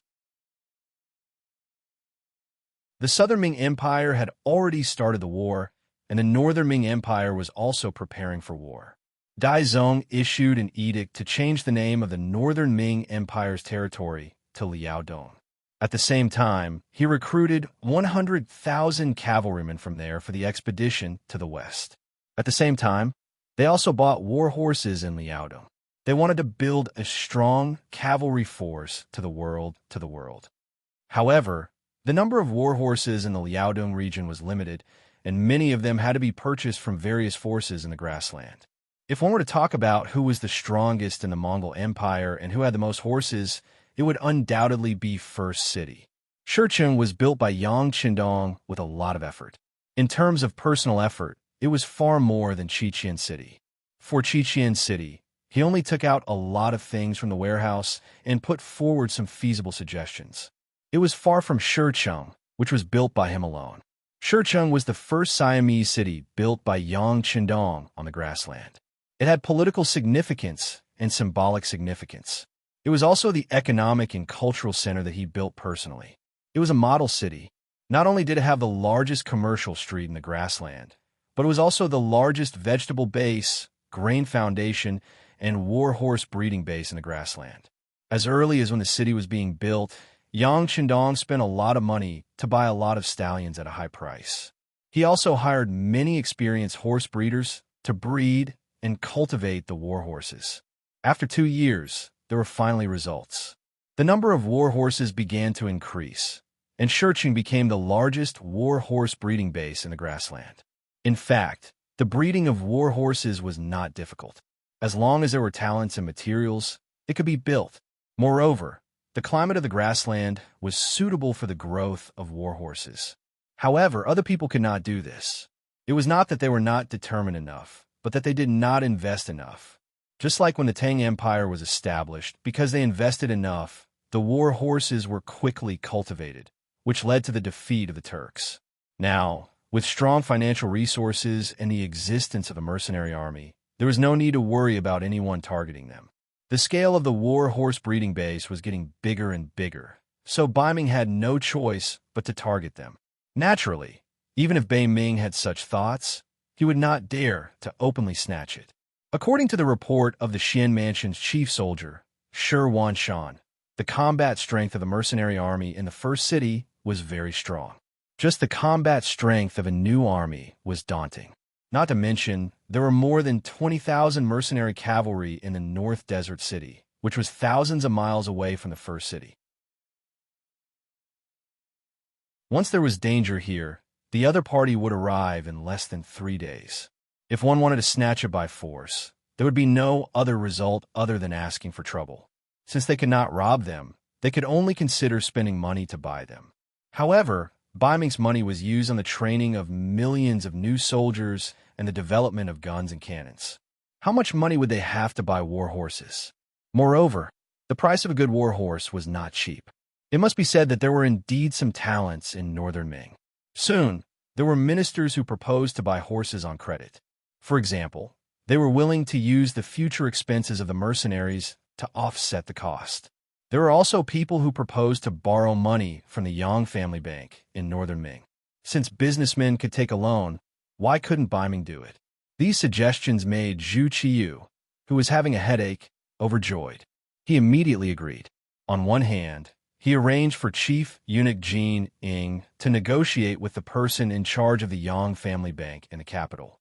On the other hand, he sent an urgent message to Deng Chong, who was guarding Xian City, to go to Shurcheng City to negotiate. In short, no matter what method was used, as long as they could get the war horses, it would be a great achievement.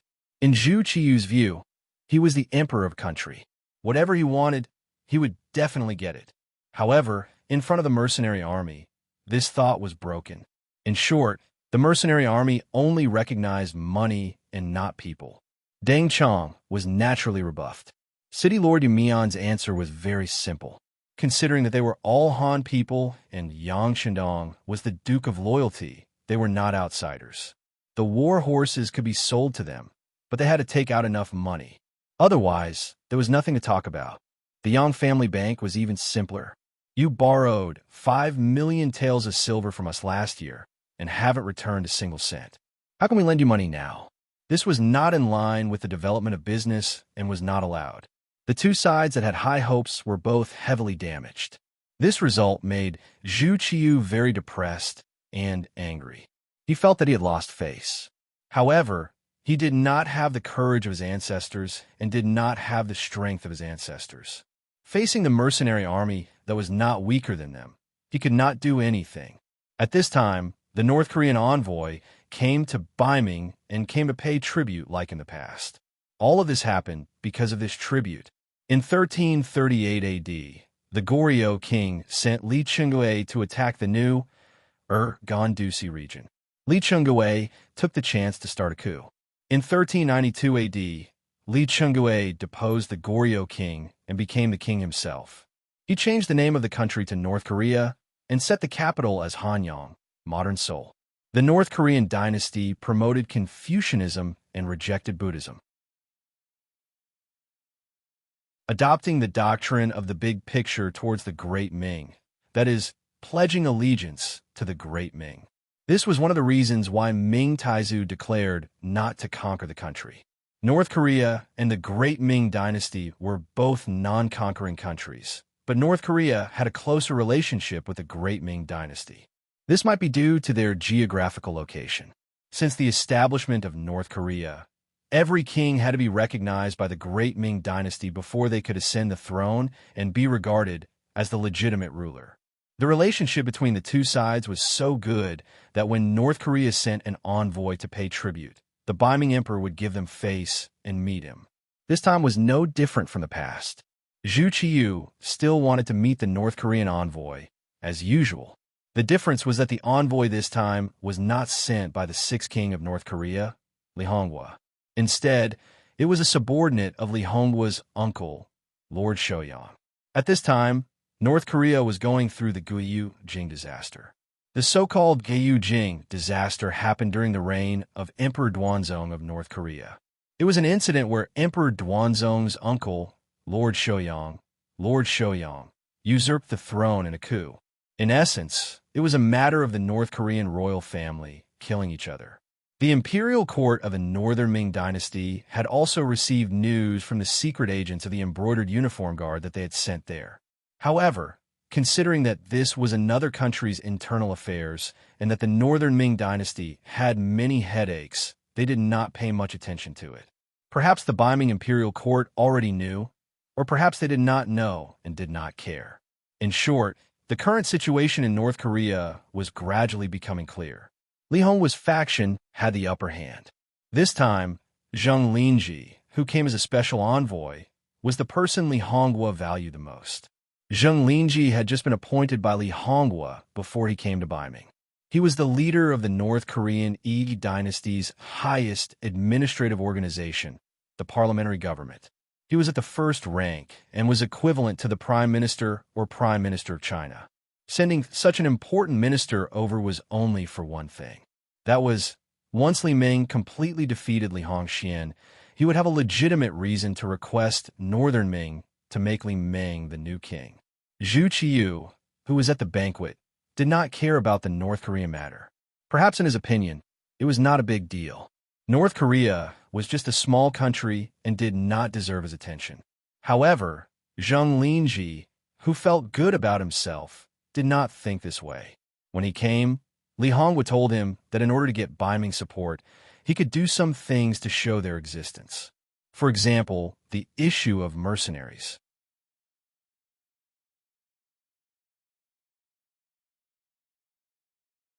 Chapter 9:33.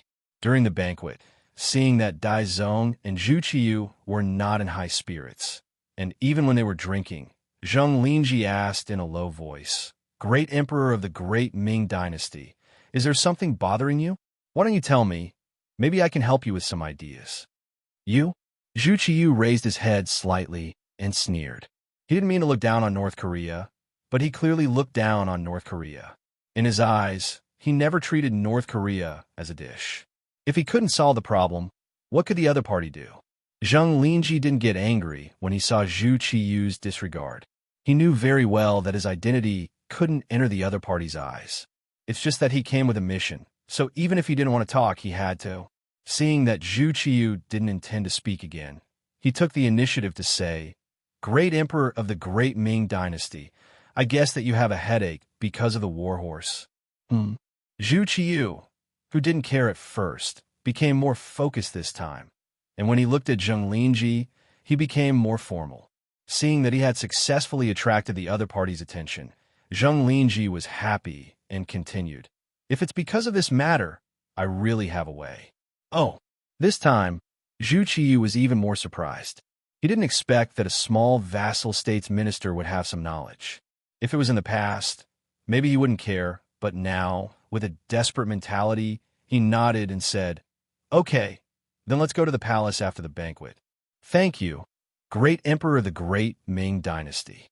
Zheng Linji nodded happily. He was excited that he had taken the first step, thinking that this time he could get the attention of the Great Ming Dynasty's emperor. Then there would be no twists and turns and problems when Li Ji was conferred the title of king in the future. The banquet seemed to be particularly enthusiastic because of Zheng Linji's unexpected action. Especially the emperor, whose face had been ugly for a long time, seemed to have forgotten his troubles at this moment, and there was a smile on his face. The other ministers didn't know the reason, so they could only make various guesses in their hearts. After the banquet, Zheng Linji was still sent back to the relay station by the carriage. However, the others did not know that he had already gotten off the carriage halfway and was heading straight for the palace. The mercenaries, or rather, the five-star army, were getting stronger and stronger. Zhu Qiyu felt a strong sense of crisis. Therefore, he didn't dare to trust anyone in a meeting like this. He just let the chief eunuch Jining take care of everything. When he saw Zheng Linji in the palace, Zhu Qiyu's expression had returned to its usual calm. "Greetings to the great emperor of the Great Ming Dynasty." As soon as he entered the side hall, Zheng Linji knelt on the ground with a pious expression. "Envoy, there's no need to be so courteous. Why don't you talk about what you discussed with me earlier?" Zhu Qiyu stretched out his hand and gestured for them to rise. "Thank you, Your Majesty." Zheng Linji slowly got up from the ground and explained his plan. If they want war horses, the best place to get them is naturally in the beginning city. Unfortunately, they have already forgotten who gave them everything they have. There is no land under the heavens. The actions of the five-star army are indeed rebellious. "Okay, envoy, you don't have to judge these. Let's talk about your plan," Zhu Qiyu said with displeasure. The five-star army had already disobeyed his orders. This was naturally a provocation to the imperial power. He was not happy, so why would he bother others to talk about it in front of him? After Zheng Linji was reminded of this, his expression showed a bit of nervousness. He knew that he had to get some solid goods after all. Otherwise, he was afraid that the great Ming Emperor would drive him away. "Your Majesty, although there are many war horses in the beginning city, and they can even be said to be strong, they have a fatal flaw. That is, everything they need must be transported by sea. As long as we can cut off this route, it is equivalent to holding down his weak spot. At that time, won't Your Majesty be in control? Sea route." Listening to this proposal that was not very new, Zhu Qiyu shook his head with a trace of disappointment on his face. "Envoy, you are wrong. The leader of the five-star army is the loyal Duke of the Great Ming Dynasty. Why would I fight with him? Besides, the Great Ming Dynasty has been forbidden to go to sea for many years. There are no more ships. Your Majesty doesn't have any, but North Korea does. As long as Your Majesty agrees, this matter can be done by us. When the time comes, you can push all the responsibility to us. When the five-star army agrees to Your Majesty's request, we will remove the blockade. In this way, they can't do anything about it." Zheng Linji said with a complacent look. These words were not said casually. It was the result of a long investigation by the North Korean Navy. Every time, the ships of the five-star army would pass through their waters. After observation, they found that the other party seemed to be very careless. Every time, they only saw transport ships and did not see any escort ships. The number of ships of the five-star army would not be many at a time, only about 30 ships. This strength was really not in the eyes of the North Korean Navy. If they suddenly attacked, there was a 90% chance that they would sink and cause heavy damage. Once this supply line was cut off by the sea, the position of the five-star army would be awkward. At this time, Northern Ming was the mediator as one of the great powers of the Celestial Empire. Naturally, they could appear with a condescending attitude and propose some conditions for the exchange. After all, North Korea was a vassal state of Beiming. They would listen to them. With just one word, they could restore the sea route. For the sake of the five-star army on the grassland, they had to pay some price. Zhu Qiyu wanted to think about these things again in his mind. Then, he looked at Zheng Linji with a little more warmth in his eyes. Envoy Zheng, I heard that the situation in North Korea is a little unstable now. Reply to the great emperor of the great Ming dynasty. It's just a small problem. Our King Li Gu will be able to solve it soon. Zheng Linji knew that the critical moment had arrived. Okay, wait for the problem over there to be solved. Beiming, will confer Li Gu as the king of North Korea. Zhu Qiyu spat out, giving the other party a guarantee. This was exactly what Zheng Linji wanted. He immediately knelt on the ground again. Long live the great Ming dynasty's emperor. Ha ha ha, you may rise, Zhu Qiyu said in a good mood. Finally, there was an opportunity to curb the development of the five-star army. Moreover, he didn't have to do anything himself. In other words, if any problems occurred during this period, he could naturally stay out of it. He would definitely agree to something that didn't require him to do anything and could still benefit from. Zheng Linji left happily. The next morning, he hurriedly left Beiming's capital and rushed back to North Korea. An operation to repair the sea route of the five-star army's transport ships immediately began preparations. Because only Zhu Qiyu, Chief Eunuch Jining, and Zheng Linji were present during the secret meeting, this matter didn't leak out in Beiming. The capital of North Korea, Seoul, also known as Hanyang. In 1392, the Ri family established the Joseon dynasty and moved the capital to Yangzhou in 1394. In order to express his admiration for the Han dynasty, not the Han dynasty, and his determination to serve the Han dynasty wholeheartedly, Ri Qingguo wrote a letter to the Han Wu Emperor Zhu Yuanzhang, requesting that Yangzhou be renamed Seoul. The Guiyu crisis was coming to an end.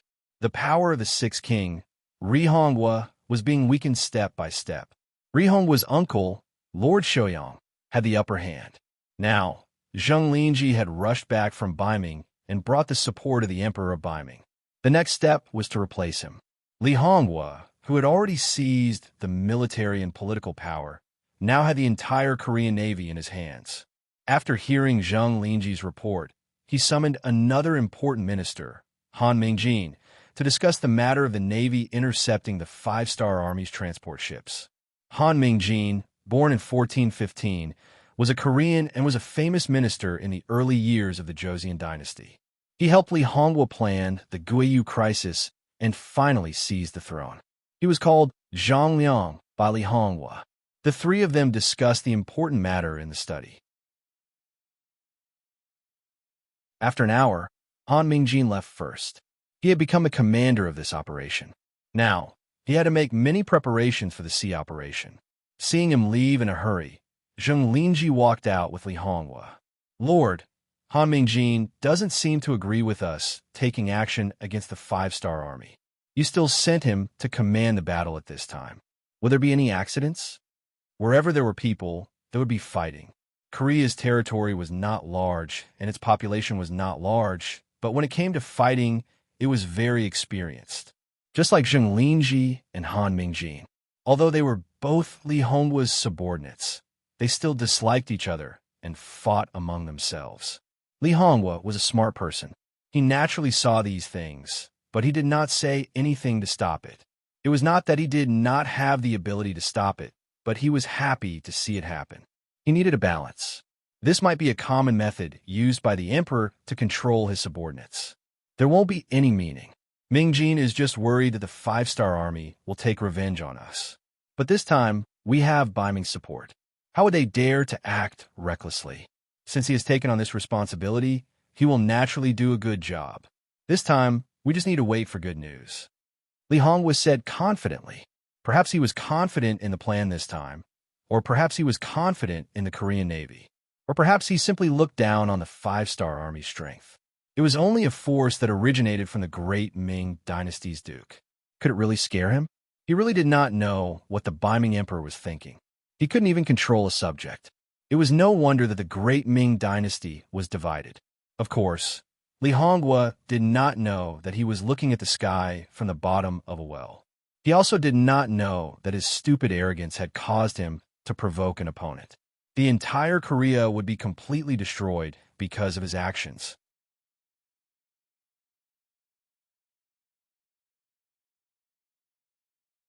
Chapter 9:34. As usual, a fleet of 30 ships was passing through the Korean Strait between North Korea and the Japanese Empire. The five-star flag hanging high in the sky showed their identity. Chu Gang, the second commander of the 3rd Division, was looking ahead with his binoculars from time to time. Chu Gang was originally just a battalion commander. He worked his way up from the bottom of the ranks. A while ago, when he was dealing with the Kimbian dynasty, he made a great contribution and was promoted to the commander of the 2nd Division. This was also his first time escorting and transporting supplies as a commander. Now that he had become a regiment commander, his status was different from before. The phrase "stand higher and see further" was exactly what he was feeling at this moment. Looking ahead, North Korean ships would appear in the Korean Strait from time to time, which made him very unhappy. These annoying flies. I didn't like them when I passed by here before. I will find a chance to teach them a lesson. He had been on this transport route several times before, but not as a commander. Even when he saw North Korean ships staring at them, he just didn't like it. But now he was a commander. According to the rules of the Cold Front, he could now submit a report to the 6th young master. He decided to finish the mission and go back to explain the dangers of North Korea. Although he didn't think that the other party would dare to do anything to him, the feeling of being watched was very uncomfortable. The fleet continued to pass through the strait. The number of North Korean ships was increasing, reaching more than 200 ships. Chu Gang, who was standing in the command room, felt a little strange. What's going on? How come there are so many North Korean ships this time? They won't dare to attack us. A staff officer next to him answered aloud. Anyone could hear the arrogance in his voice. What was the Cold Front? It represented the strongest combat power. So far, except for the 1st Cavalry Division, which was personally appointed by the 6th young master, they didn't think highly of any other army. For the staff officer's words, everyone nodded in agreement, including Chu Gang. They didn't think that anyone would dare to attack them. Or rather, someone dared to do it, but it definitely shouldn't be the North Korean Navy that they had always looked down on. Regardless of whether you believe it or not, more and more North Korean ships appeared, and they came within 100 meters of a ship under the flag that they wanted the mercenaries to stop the ship for inspection. No matter what, this was the other party's territory. Although they had never been inspected before, they actually had the right to make such a request. In the face of this reasonable request, for a time, many ships couldn't help but slow down. Some even stopped. Oh no, they might really attack. Immediately send out the signal flag to inform the other ships to pass through quickly. At the same time, prepare the cannons to fire. Chu Gang quickly reacted after a scream in his heart, especially when he saw the North Korean ships accelerating toward his fleet through the binoculars. The bad feeling grew stronger and stronger. After the order was given, the flag bearers quickly rushed to the bow of the ship to convey the commander's orders. At this moment, the North Korean ships that were approaching also began to move. They first accelerated and rushed to the side of the five-star army's fleet. Then, in a planned manner, 7 or 8 ships surrounded one of the five-star army's ships. The deck of the ship was filled with North Korean soldiers holding bows and arrows.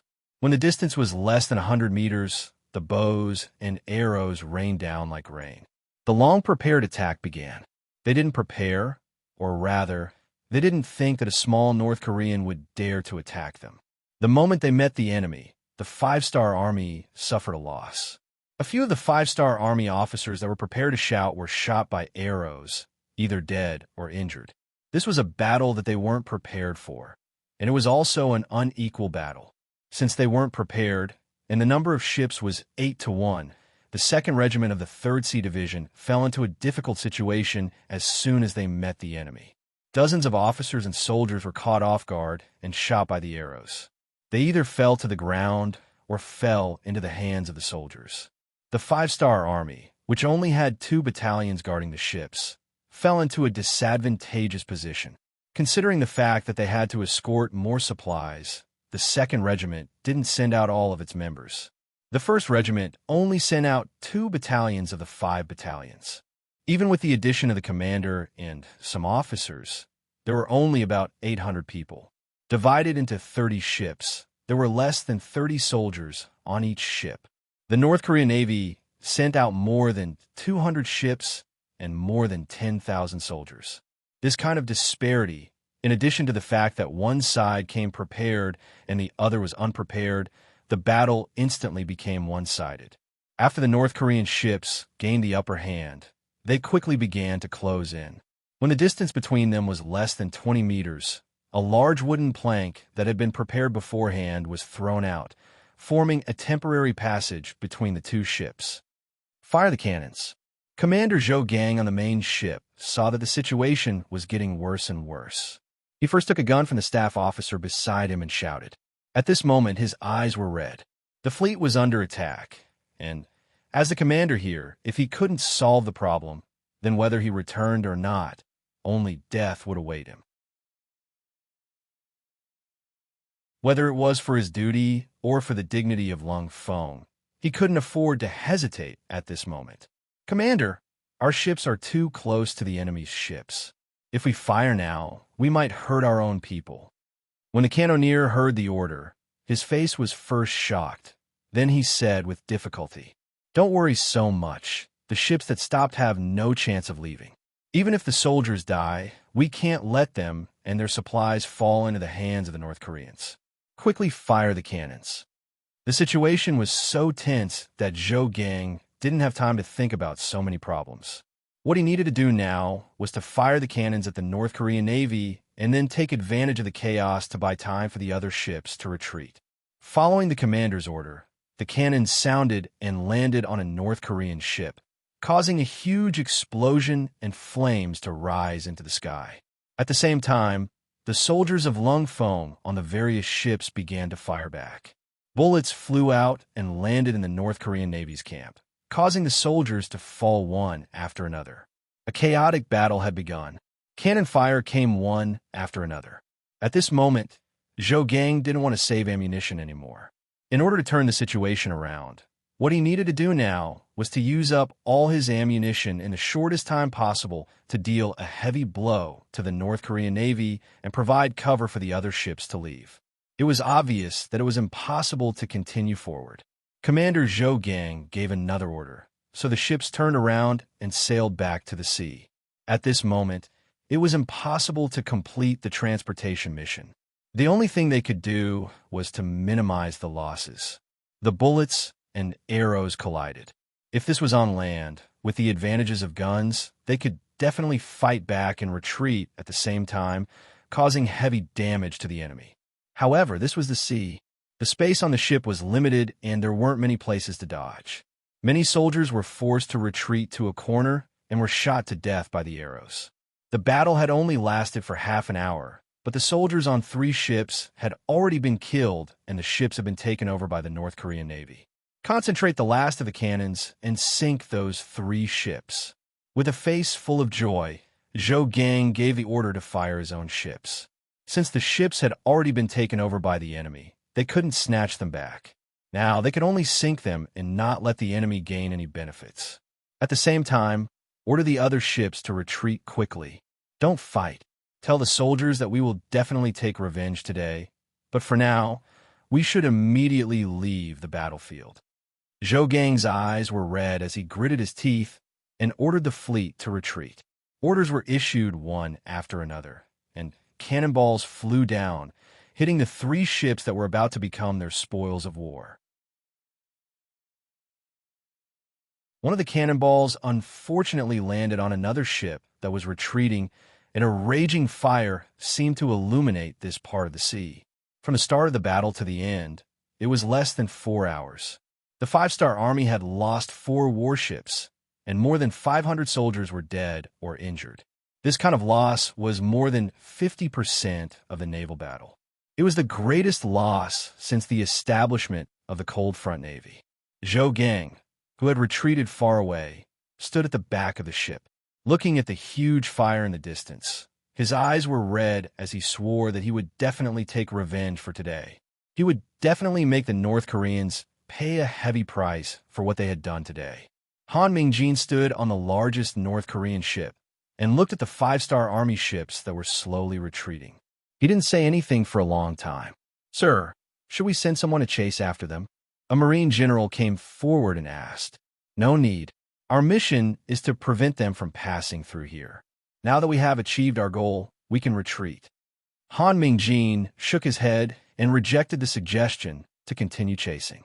Then, a trace of worry appeared on his face. A power that even the great Ming dynasty had to be wary of, and now they had taken the initiative to provoke them. What kind of consequences and effects would there be? Han Mingjin didn't dare to think about it, but his gut feeling told him that they seemed to have done something wrong this time. They seemed to have to pay a price for it. However, no matter how much Han Mingjin thought about it, he would never have thought that this would be the beginning of their North Korean destruction. From now on, there would be no North Korea in the world. Zhou Gang took advantage of the advanced nature of the ships and quickly left the battlefield. After leaving the Korean Straits with 26 ships, he reported the details of what had happened to the Navy headquarters in the form of a telegram. At the same time, he requested to be dealt with. The Navy headquarters telegram room was also in chaos after receiving this telegram. Vice Commander Gao Xiong, who was in charge, didn't believe the contents of the telegram. He didn't believe that someone would take the initiative to make an enemy of the 5-star army.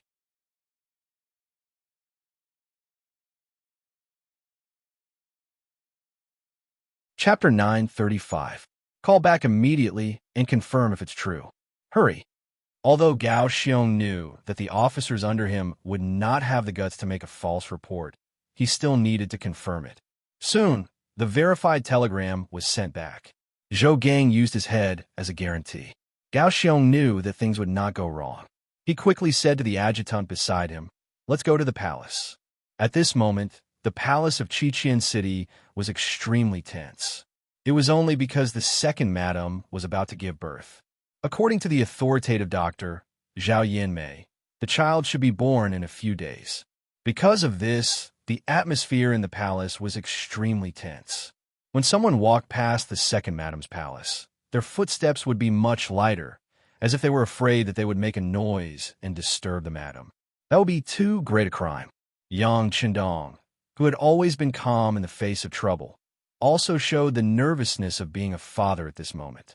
In both his previous life and this life, he had experienced a lot of bullets and seen countless moments of life and death. However, this was the first time he had his own child. People were always full of respect for the unknown. At this moment, he was no exception. Nervousness and apprehension had been wrapping around him. Beta Persei changed his usual carefree attitude and carefully came to Yang Qindong's side and whispered, "Young master, Deputy Commander Gao is here. He said that he has something important to say to you." Yang Qindong, who was already a little nervous, frowned after hearing Beta Persei's words. No one did not know what time it was, but Gao Xiong still came. This was enough to show the importance of reporting. "Okay, tell him to wait in the side hall." In the side hall, Gao Xiong received the telegram from Zhou Gang and handed it to Yang Qindong. Then he lowered his head and said, "Sixth young master, I have sent a second telegram to confirm the authenticity of this matter. What a bold North Korean Navy. We did not go to find trouble with them, but they dared to find trouble with us. They really don't know what's good for them." Yang Qindong read the report. After seeing that 4 ships had sunk and nearly 500 soldiers had died, he suddenly slammed the table. His eyes were filled with a terrifying light. Yes, I'm also responsible for this matter. Our Marine headquarters has never paid attention to this problem.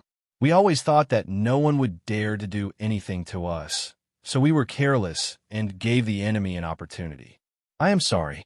Seeing that Yang Chendong was angry, Gao Xiong quickly bowed his head and admitted his mistake. The Marine headquarters is indeed responsible. Some people have been blinded by victory. This incident is a wake-up call for us. Underestimating the opponent at any time is a fatal behavior. You have to use this incident to reflect on yourselves. Yes, sixth young master. I will reflect on my actions. Knowing that Yang Chendong was greatly dissatisfied with this matter, Gao Xiong needed to express his stance. You don't need to reflect on yourself. This time, everyone is responsible. After you go back, immediately hold a meeting and carry out self-reflection activities. Then prepare for battle. Yang Chendong thought back to the last time he returned to Chosen City from Haijin. He saw the North Korean Navy in action. At that time, he felt that this was a problem, but he didn't expect the problem to erupt so quickly. Gao Xiong left quickly after receiving the order. Yang Chendong sat in the side hall and did not leave immediately. He still had to think about a problem. He had no contact with North Korea, and there was no hatred. Why did the other party choose to attack him? This did not make sense. Beta Persei sent a telegram to Yang San and asked him to send someone to find out which force North Korea has been in contact with recently. Also, let Yang San inform the North Korean Security Department and ask them to arrange the troops there. Conduct a detailed investigation of the strength of the army and report it to me. Yes, young master. Beta Persei agreed and turned to do it. Yang Chendong, on the other hand, threw this matter to the back of his mind and strode towards the backyard of the palace. The Cold Front Navy was raided by the North Korean Navy, and it was said that they suffered heavy losses. The news quickly spread, and then the 6th Division commanders of the Navy put down the things at hand and went straight to the Navy headquarters. In the headquarters, the division commanders arrived one by one, and then there were voices shouting to go to war and avenge the Navy. Gao Xiong explained to everyone that the 6th young master already knew about this matter, and all they had to do was wait for orders. At the same time, he called everyone together for a meeting to discuss which division or army should take action to wash away the shame of the Navy. Just as the Navy headquarters was boiling, a sharp cry came from the palace of Haijin. Yang Chendong's eldest daughter was born. It had a chubby face, 2 rows of curved eyebrows, a pair of big, bright eyes, a small nose, a pair of bodhisattva ears, a small, chubby mouth, and a round double chin under the mouth. Her hands were chubby, and her fingers were short and thick. She was very cute. Carefully hugging the eldest daughter in his arms, Yang Chendong couldn't close his mouth from smiling. Taking this opportunity, the eldest Madame Hu Yin came forward to ask for the name of the child. Yang Chendong had long been prepared. Previously, Zhao Yinmei had also said that it was very likely that this child would be a girl. So he said, her name will be Yang Jie, which means pure and kind. Her nickname will be Lele, and she will be happy for the rest of her life.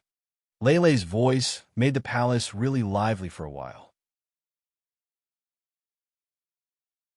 Yang Chendong also received the congratulations of the officials. On the 7th day of Lele's birth, he came from the palace to the Navy headquarters. At this time, the Navy headquarters was full of officers, and there were 2 generals with gold stars on their shoulders.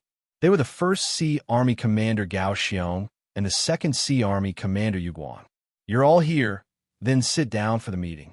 After Yang Chendong's eyes scanned the crowd, he sat down at the head of the table. The other officers, led by Gao Xiong, also sat down in their chairs. Each of them was in a dignified position, standing in a military posture. Is Zhou Gang here? Tell me about the situation. After sitting down, Yang Chendong took the lead and said. As he spoke, Zhou Gang, who was in the last row of the meeting room, stood up. He was just a captain, and according to the rules, he was not qualified to participate in such a high-level meeting. It was only because he was a participant in this battle that he made an exception. 6th young master, the situation is like this. Although he had reported the ins and outs of the situation more than once since returning to Crimson City, This was the first time he reported in front of the sixth young master. After a quarter of an hour, Zhou Gang finished his report. In the end, he asked for instructions as a participant. Sixth young master, this battle was completely unprepared. Many of our comrades died miserably. Facing the enemy who was already prepared, some of them did not even have the chance to shoot. But even so, none of them retreated. They fought with their fists, feet, and even teeth. They were very brave. Okay, I understand. You can sit down. Yang Qindong looked at Zhou Gang with appreciation and nodded.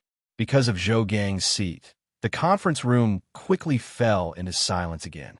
But everyone's eyes fell on Yang Qindong at this moment. Obviously, they were all waiting for an order, an opportunity to take revenge on North Korea. Not letting everyone wait for long. Under Yang Qindong's signal, Beta Persei first wrote some documents and sent them one by one to the 2 commanders and 6 division commanders. Everyone take a look. This is the information from the Security Department.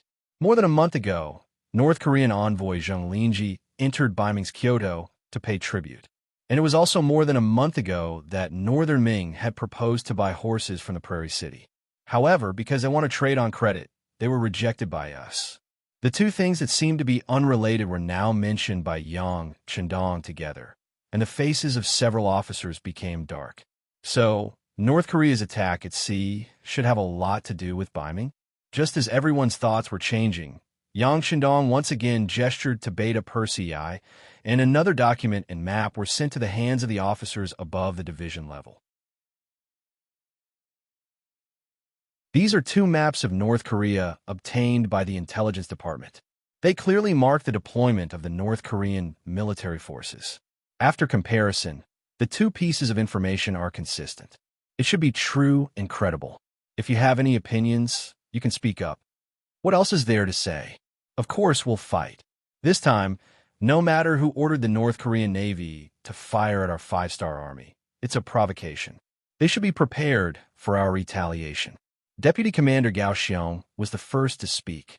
It seemed that Gao Xiong was a little agitated and even a little straightforward, but in fact, he had already expressed his attitude. The enemy this time was only the North Korean army, and it had nothing to do with Beiming. This was also the reason why Yang Qindong wanted to explain the North Korean diplomatic mission to Beiming to everyone first. If he didn't make some things clear now, the officers below would inevitably figure it out. If this matter was related to Beiming, then after the war with North Korea, would they fight Beiming? Even if the Great Ming Dynasty had been divided into the south, Beiming's territory was still not small. A lot of preparation was needed to take down Beiming. With Yang Xie's current strength, he didn't have the appetite to take down Beiming. It wasn't that the 5-star army wasn't strong enough, but that Yang Xie wasn't strong enough. If they fought now, there was a high chance of winning the final victory. But what about after they successfully occupied it? How would they manage such a large territory? How would they arrange for the Han people? Yang Qindong's goal was to let the Han people live a good life. He wanted them to walk at the top of the world and become the most respected race in the world. If they only took down Beiming but couldn't manage it, and instead let the people live a bitter life, then it would go against his original intention. This wasn't what Yang Qindong wanted to see and hoped for.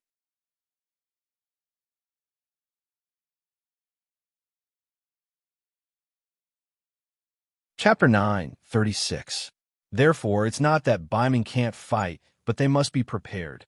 It's best if they can receive it safely. Even if they can't, they must think about all kinds of things to deal with after the war. With the current strength of Yang Xie, he can't do this, so it's better not to move and continue to accumulate strength. This is one of the themes of Yang Qindong's meeting today. Fighting North Korea is fine, whether it's to show the dignity of the 5-star army or to avenge the dead brothers. This war must be fought. But it must not involve other people, especially Beiming. No one is allowed to cause trouble, otherwise it will be asking for trouble. Gao Xiong saw this and immediately expressed it with practical actions. Those who can become officers of the army and division are all smart people. They all stood up and expressed their opinions one by one. There is only one purpose, and that is, this time, only the North Korean army is targeting them, and they only want to fight the North Korean army. The strategic goal is set, then it's time to choose the army to fight. Under the leadership of Yang Shindong, the 2nd Marine Army got a chance to fight. This is also the opportunity that the 6th Young Master gave the 2nd Marine Army more opportunities to practice. Although the individual quality of the 2nd Marine Army soldiers is still very good, after all, they still lack combat experience. This time, it's a good opportunity to deal with North Korea. Next, they just need to wait for them to come up with a battle plan. After leaving the Navy headquarters, Yang Shindong went to the Chigang City Lord's mansion again to plan who to send to North Korea. In history, North Korea is like a willow tree, always used to fall with the wind. Yang Shindong naturally has no good impression of such a country, and this time, they dared to provoke him, so there's no need for them to exist.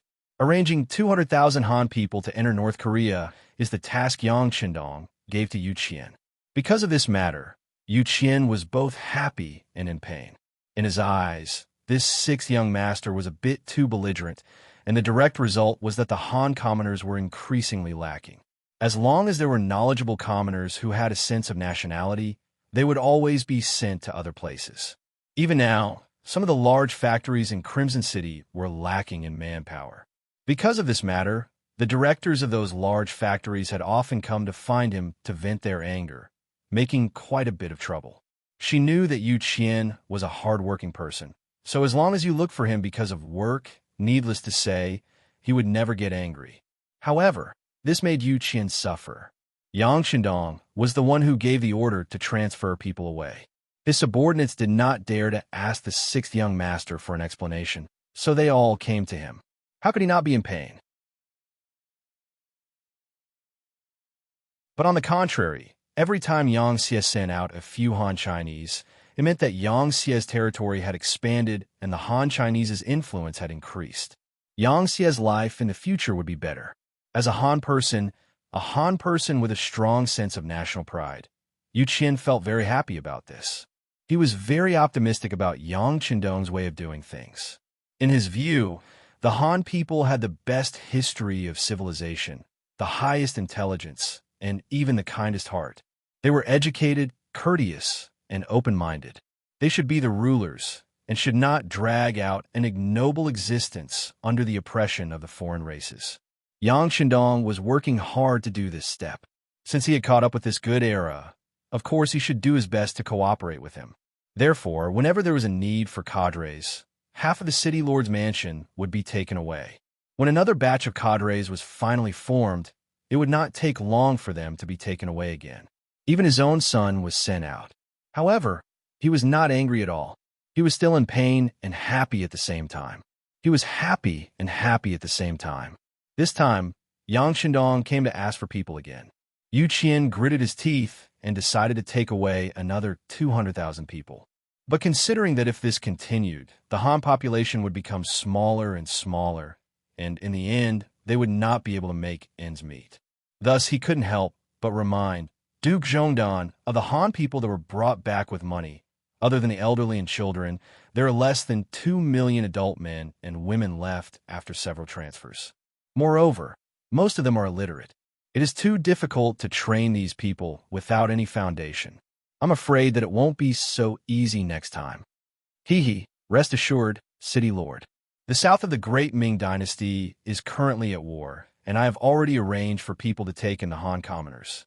At that time, there will be many homeless commoners who can no longer live and will be transported to Crimson City. There will be a large number of them, and it will be enough to make up for the shortage. However, it will take a lot of effort to train them. After all, in the future, they will represent the Han people and go to various places to be masters. In terms of quality, they must be improved. I do not wish for their gluttony and laziness to lead to the dissatisfaction of the other races. If that is the case, no matter how many troops we have, it will not be enough. Yang Shindong replied with a smile. While he was exporting, he did not forget to import. He repeated this process over and over again. The commoners who entered Crimson City were ignorant and poor, while the commoners who left were knowledgeable and knowledgeable. Under their influence, the areas under their rule would definitely develop better and better, and the overall situation would also become better and better. Good, with the words of the Duke Zhongdan. This old man is relieved. Yu Qian smiled with satisfaction. He was very much in favor of Yang Chendong, using the people to influence the people, using culture to influence the culture of the foreign race, and using habits to influence the culture of the foreign race. As long as this matter was done well, perhaps after 100 years, or even not so long, it would only take 2 or 3 generations. Everyone would be used to the Han people being the most powerful and noble race in the world. They would be used to learning Chinese and speaking the Han language. In the long run, it was possible for the world to become one. Yu Qian promised to give another 200,000 people who were already educated and had a certain level of skills. This was equivalent to having the cornerstone to enter North Korea. Next, Yang Chendong successively gave orders to Shecheng, Laos, Vietnam, Cambodia, Luzon, and other places. He asked them to prepare 30,000 to 100,000 people and prepare to move out. At the same time, they were also prepared to accept the same number of people who moved back. Yang Chendong wanted to use this method to make a big change. First, the density of the local population would be diluted, and the outsiders would gradually occupy the place. When the time was right, the local residents would have to leave the place where they grew up. In this way, these people would become rootless trees, and there would be no need to worry about what they would do. This was a long-term work, and it was also a big project. Only someone like Yang Chendong, who had a huge territory and enough financial resources, could do this. Yang Chendong, who had been busy for a day, returned to the palace. The first thing he did was to go to the second husband's bedroom to see his eldest daughter, Lele. Lele had been born for more than 10 days. Her eyes could already see the outside world clearly. Her big eyes were very cute. Whenever Yang Chendong held her in his arms, she would stick close to him tightly, and then carefully look at the man who was holding her. She was curious and very quiet. In the words of the first madam, Huyen, this was the feeling of blood. Little Lele knew that this was her father, the person closest to her in the world. So every time she was in her father's arms, she was very obedient and didn't make a fuss. These words made Yang Chendong, who was used to not showing his emotions on his face, so he was elated. Every time this happened, he would proudly say that he was a qualified father, a great father, and a father who cared deeply for his daughter. Yang Chendong liked little Lele so much that Xiao Yin, who was still in confinement, was very satisfied. Originally, she thought that giving birth to a daughter would cause the young master to be unhappy. Now, it seemed that she had worried too much. In fact, it wasn't just Xiao Yin. The other madams also had the same idea. But with little Lele's pearl in front of them, everyone was a lot more relieved. Presumably, no matter if it was a boy or a girl, the husband would be very happy. But happy days always seem to be short. 3 days later, a set of very specific battle plans were sent to Yang Chendong by the 2nd Marine Army. Looking at the battle plans that were originally drawn up according to the Korean military's deployment, Yang Chendong waved his pen and approved. This also indicated that he didn't have much time left in Chokin City. Next, he needed to return to the battlefield and let those who didn't know the immensity of heaven and earth know what the consequences of angering him for having ideas about the 5-star army were. At the end of the 8th month of the year 1454, more than 600 ships of various sizes, including 6 large warships, New Number 4, New Number 5, New Number 6, Warga Number 4, Number 5, and Number 6, more than 100 medium-sized warships, several hundred small warships, and more than 100 transport ships. Under Yang Chendong's personal leadership, the 2nd Marine Army was mobilized. The 4th Marine Division, 5th Marine Division, and 6th Marine Division, totaling more than 20,000 people, left Chokin City's naval port and headed straight for the Korean kingdom thousands of miles away. After years of continuous efforts by Chokin City's shipyard, the warships had been converted from wind and human power to combustion power. The technology couldn't be said to be very mature. Especially in terms of flexibility, there was still a lot of room for improvement. But in terms of speed, it was already very fast, especially those small warships. Once they entered the sea, they were like fish. Whether it was forward or backward, whether there was wind or no waves, whether it was sunny or rainy, their speed was extremely fast. This time, these hundreds of small warships acted as scouts. They guarded the two sides of the large fleet and headed straight for the Korean kingdom. Along the way, whenever they encountered a ship that wasn't on their side, they would stop it if they could. If they couldn't, they would use cannons to sink it. In short, they were not allowed to spread the news. Since a long time ago, the five-star army had taken control of the Ming dynasty's East China Sea. Usually, the number of ships that could be seen here was very limited. This made it easy for them to clean up. Along the way, they sealed off all information. A few days later, they arrived at the Korean Strait and bumped into the first batch of Korean naval forces.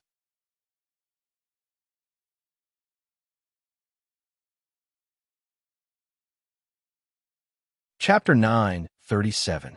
This time, the 2nd Marine Corps came prepared. They were light and did not bring too many supplies, allowing them to reach the fastest speed possible. As soon as they saw their target, they surrounded the enemy ship. Hundreds of small warships surrounded the enemy ship like ants. Lock onto the target. All ships will fire until they sink or surrender. The commander of the 2nd Marine Corps, Yu Guang, asked Yang Shindong in the command room before giving the first order. Yang Shindong, who was also in the command room, did not speak from beginning to end. He just watched everything that happened in front of him as an observer. Since Yu Guang was able to get Gao Xiong's recommendation to be the commander of the 2nd Marine Corps, he should be very capable. In front of people who had been in naval warfare for many years, Yang Shindong would not casually give orders and interrupt the other party's command plan. On the warships of the 2nd Marine Corps, there were fixed cannons. Except for the 6 main ships, the cannons on the other ships were not made in the large warehouse. They were directly made by the shipyard in Resin City. Their weakness was that their attack range was short, the power of the cannons was small, and the accuracy was poor. However, because they were cheap and the cannons were simple to make, there were enough of them. When the 500 warships, not including the transport ships, formed a circle and surrounded the North Korean Navy, and after the siege began, cannon fire filled the sky. One cannonball after another was fired from the warships. One after another, huge waves flashed to the area. If one was unlucky, a North Korean ship would be hit by a cannonball. In light cases, the ship would be tilted and unable to fight. In heavy cases, the ship would directly sink and the people on board would be fed to the fish. This kind of unequal battle only took a little more than an hour and it was already over. Of the 50 North Korean ships, 12 were sunk, 18 were heavily damaged, and the remaining 20 or so were forced to hang the white flag and surrender. From the beginning to the end, not a single enemy ship escaped. After completing the first battle with a high standard posture, the commander of the C-2nd Army, Yu Guang, asked for instructions from Yang Shindong to continue moving forward. While the other side was still unaware of the news of their arrival, they directly drove into the other side's military port and carried out a surprise attack. Agreed.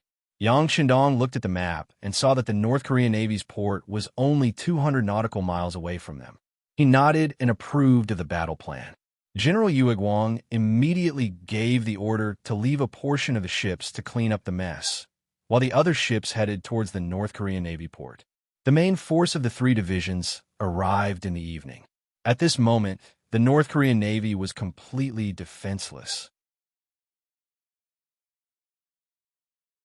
The soldiers were eating dinner when the artillery shells fell from the sky.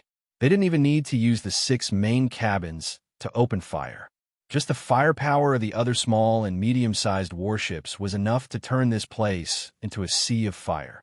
Then, they took advantage of the night to enter and seize the Navy port in the dark, establishing the victory of the second battle. Even in the middle of the night, the landing of the transport ships did not stop. In the past, who knew how many times they had chosen to train at night? Now it finally came in handy. C Division 4, C Division 5, and C Division 6's Cold Vanguard warriors landed on land. Armed with 95 style Hwada and 7-star repeating crossbows, they charged straight for the heart of North Korea. On the 6th day of the 9th month, the 4th Division of the 2nd Sea Army, under the command of Ding Yen and the 1st World Cavalry Division, took the lead in attacking Peasant. In just 2 hours, they broke through the Korean army and reached Seoul in just half a month. The 5th Division of the 5th Sea Army, under the command of Igong, and the 6th Sea Army, under the command of Guyong, followed. They fought all the way to Pyongyang and chased Lee Yong, who had just survived the Gyujing disaster and finally seized the throne and became the king of Korea, to the Yalu River. The reason why it was so simple was not because I was lazy, but because I had no choice. Facing the strength of the Coal Vanguard Division, the entire battle could be summed up in one word: one-sided. All in all, the North Korean army kept running, and the 5-Star Army kept chasing. Even if the 5-Star Army didn't chase, the North Korean army would still run. They didn't defend Seoul, and they didn't defend Pyongyang. With the war going on like this, the morale of the North Korean army was already low. It was impossible to organize a counterattack. Lee Illinois brought his important officials Zhang Linji and Han Ming to the Yalu River. His face was still filled with panic. From the start of the war, he received news of cities falling. At first, Lee Illinois was really shocked.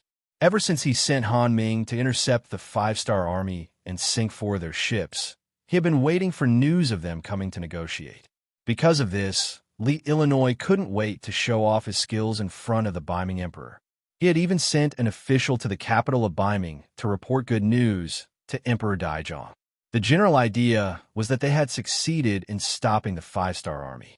Now, they just had to wait for the 5-Star Army to come. Then, they could state their conditions. Actually, from anyone's point of view, this should be the result. Unless the 5-Star Army didn't want this route anymore, they would have to lower their heads. As for whether the 5-Star Army would fight head-on, Lee Illinois didn't even think about it. This was his territory. Although North Korea was small, they had more than 300 ships. Once a war started, it wouldn't be so easy to end it. Once it became a protracted war, he had the port and docks to replenish his resources and manpower. Who would he be afraid of? However, he didn't expect the 5-Star Army to really attack. Not only that, but the North Korean Navy had defeated their navy so quickly, and there was no news at all. The powerful and invincible North Korean Navy in his heart had been completely wiped out. This was already something that Li Ji didn't dare to imagine. What was even more unexpected was that the North Korean army, which usually looked very capable, was so vulnerable in the face of the 5-Star Army's attack. Each and every one of them was defending a strong city, but they couldn't even withstand a single round of attack. Their cities were broken one after another, and in the end, they even lost the country's capital. Thinking back to when he was on the watchtower of Seoul, he saw the horde of cavalry sweeping over like a storm. Then his soldiers didn't even have the courage to fight back. Every time Lee Illinois thought about this, his body couldn't help but tremble. The 5-Star Army was actually so powerful. Just their aura alone was enough to disperse the morale of his troops. What a powerful existence this was. Before this, he actually wanted to provoke them. He really didn't know what was good for him. Li Gui didn't know that he had made a huge mistake. He didn't know the true face of Mount Lu and was only fated to be in this mountain. All along, the North Korean military was very weak. They didn't have any real combat experience, so they thought that they were the strongest army in the world. They were busy fighting each other every day, and the training and control of the military were completely based on the situation. The civil officials were busy fighting for power, while the military officials were busy earning money. No one cared about the life and death of the soldiers at the bottom. As a result, the military was already extremely weak. Using a set of data as an example, the North Korean army that reported to Lee, Illinois, had a total of 150,000 soldiers. This was the so-called standing army. If there was a real war, they could still mobilize 200,000 soldiers from the civilian population. However, more than half of the 150,000 standing troops had been robbed of their pay and salaries. In other words, the generals reported 150,000 soldiers, but in reality, they only had around 60,000 to 70,000 soldiers. This was the total number of people from the Navy and the Army. No matter what, they had such a large territory and so few soldiers. They also didn't have much time to train. Furthermore, they were facing the powerful Lung Feng's army and the world's #1 cavalry division that even Lung Feng admired. Their defeat was already set in stone. After being chased out of his own country, Lee Illinois was naturally very angry. Fortunately, he managed to escape and even came to Biming's territory. Walking on this black land, he finally regained some of his confidence. How about this? This king will immediately write a letter to Biming's emperor and ask him to send troops to take back everything for us. In Li Il's eyes, the great Ming dynasty was still omnipotent. Even if it was forced to split into the north and south for some reason, a starving camel was still bigger than a horse. Furthermore, the leader of the five-star army was the Duke of Loyalty, personally conferred by the great Ming dynasty's emperor. Li Illinois didn't dare to offend his superior. With his only hope, Li Gui led his officials into the Gaizhou guard office in the Liao capital of northern Ming. At the same time, he wrote an extremely formal letter of credence and had it sent to the capital of northern Ming by the fastest speed possible. Just as Li Illinois was waiting for Biming's emperor to come out and make a decision for him, something unimaginable happened. It was something that he didn't even dare to think about before. Gai Prefecture, which was still the same yesterday, was actually surrounded by armored cavalry today. Naturally, it was the 1st Cavalry Division that Yang Qindong personally conferred. After experiencing the destruction of Kim Bian Dynasty, the destruction of Luzon, and the destruction of North Korea, their forces had suffered losses, and they had not had time to replenish. It seemed that there were only more than 5,000 people, but after a long period of killing, each of them exuded a bloodthirsty aura.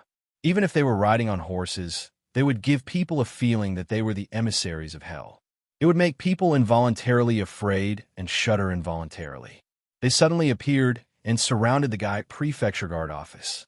They were ordered by the Heavenly Khan to catch the culprit. Whether it was General Han Mingjin, who commanded the Battle of the Korean Strait, or the new king of North Korea, Li Illinois, who was the instigator behind the battle, they were not caught and brought to justice. This made the Navy's soldiers hold their breath. Now it seemed that they had to vent their anger after the great victory. Therefore, Yang Qindong gave the order to catch the main culprit. Even if Li Illinois and the others hid in the Biming Guard office, they still couldn't escape the fate of being surrounded.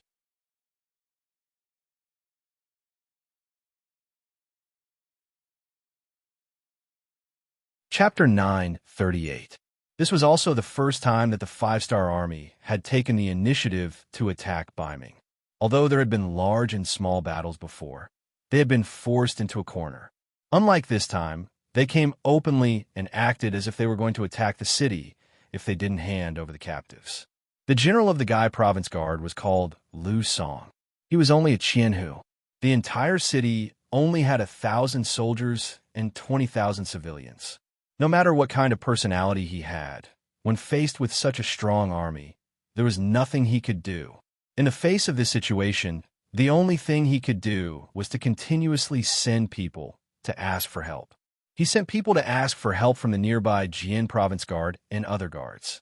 He also sent people to ask for help from Biming's capital. At the same time, he didn't forget to send people to negotiate with the five-star army's cavalry, asking them to give them a few more days. They would think of a way to convince King Li Yong and the others to surrender. Fortunately, Tian, who had received strict orders from Yang Qindong, unless the Biming army took the initiative to attack, it was better to settle the matter peacefully. Now wasn't the time to fall out with Biming. It was because of this order that Tian, who made an exception and didn't immediately make a move. Instead, he gave Lu Song 5 days.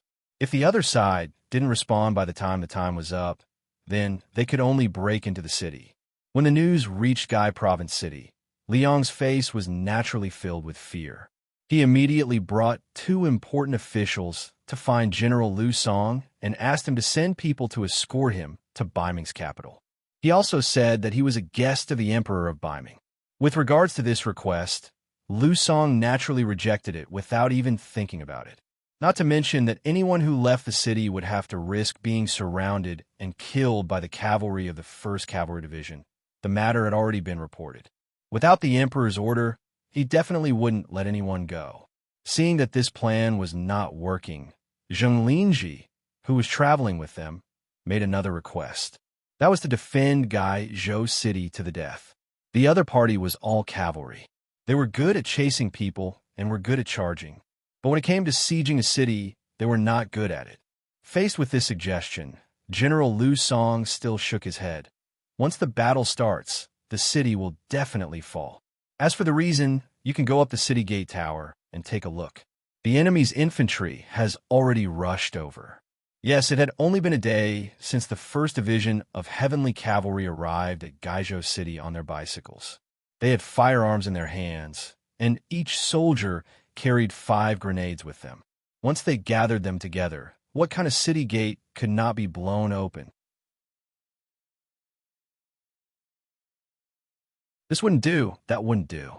Li Gui sadly realized that he was like a piece of fat meat on a chopping board, waiting to be slaughtered. At this moment, his heart was filled with countless regrets. If he had known that the 5-star army was so powerful that even Baiming was so apprehensive, why would he have provoked them for no reason? Now, in order to show his loyalty to Baiming, he had sacrificed himself. Not only did the whole of North Korea fall into the hands of the enemy, but it also seemed that they would have to give up their lives sooner or later. What was the purpose of this? At this moment, it was obviously unrealistic to go out of the city and surrender. After all, they had sunk 4 of the 5-star army's transport ships. Would he let it go so easily? Since he could not surrender, he could only place his hopes on the Northern Ming Emperor. He hoped that the Northern Ming Emperor would give him a hand on account of the fact that he had put in a lot of effort and was unlucky. While waiting, on the 3rd day of the siege, the soldiers from Baiming's guard post arrived one after another.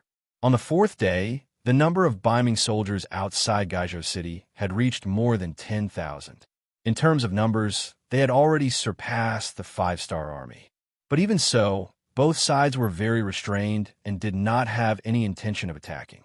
Whether it was the 1st Regiment or the 2nd Regiment of the 4th Regiment, of course they would not bother to attack.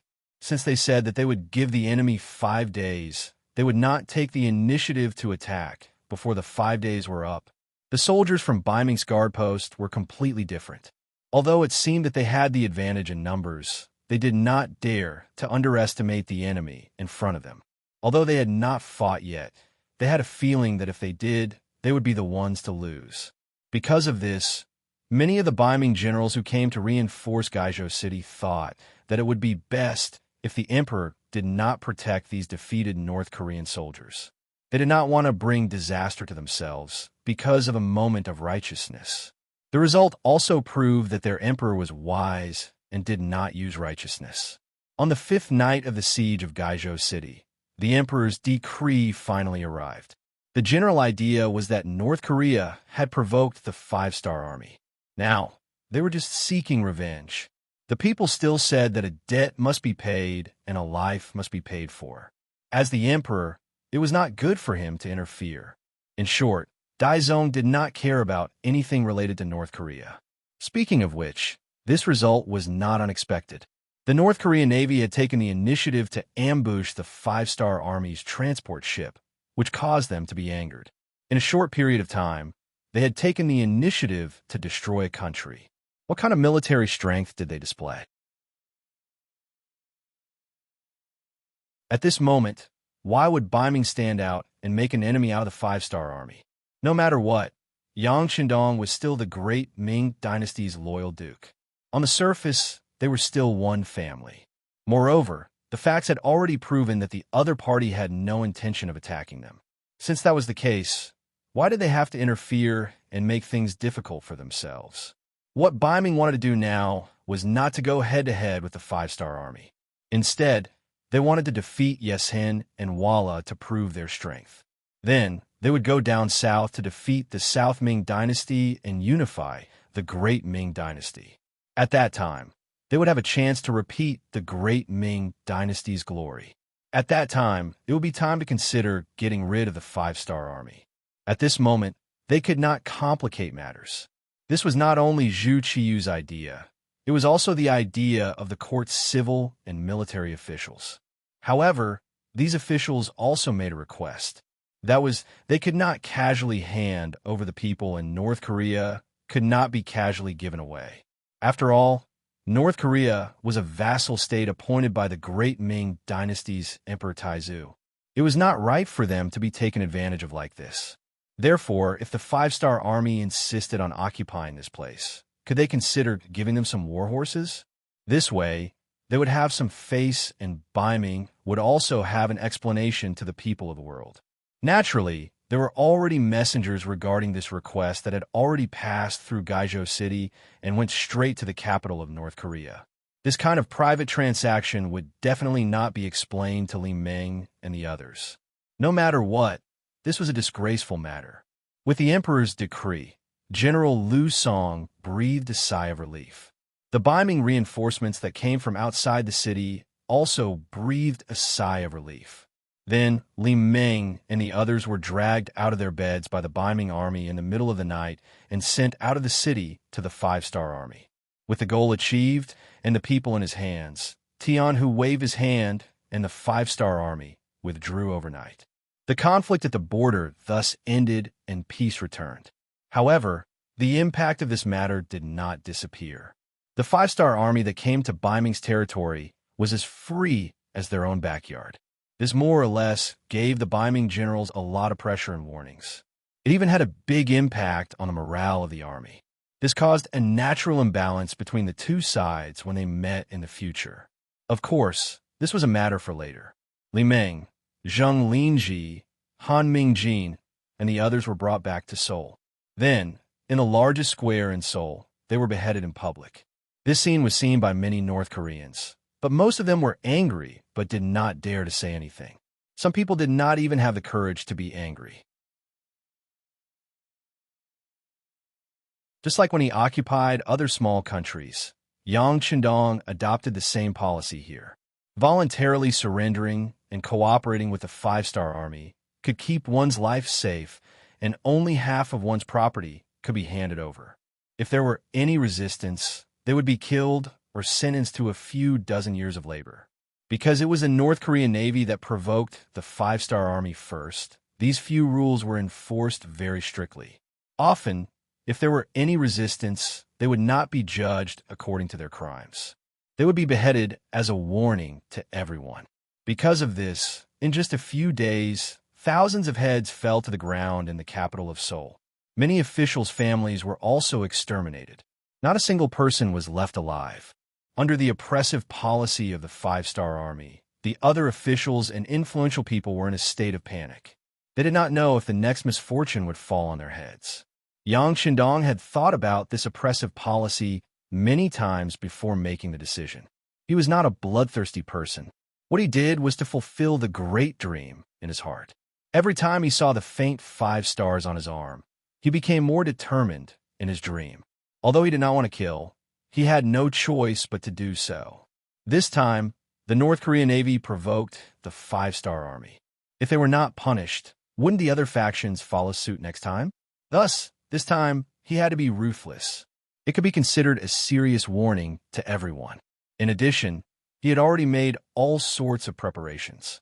He had already moved the people from other regions to North Korea, and all the people who were not friendly to the 5-star army were all moved out. With such a big change of blood, the North Korean people would be torn apart in the future. In the end, it would be difficult for them to achieve anything. Even if things were a little extreme, there was no need to worry too much.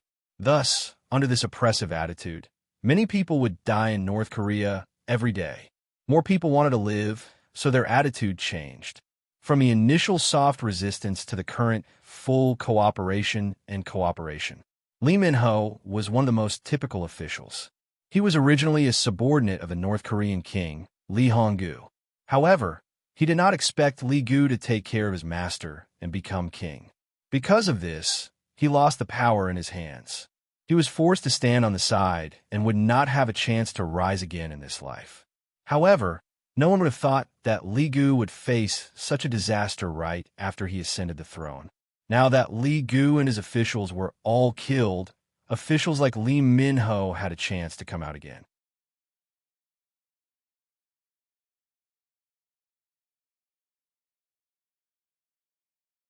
Chapter 9:39. Lee Min-ho was originally a person with a flexible mind.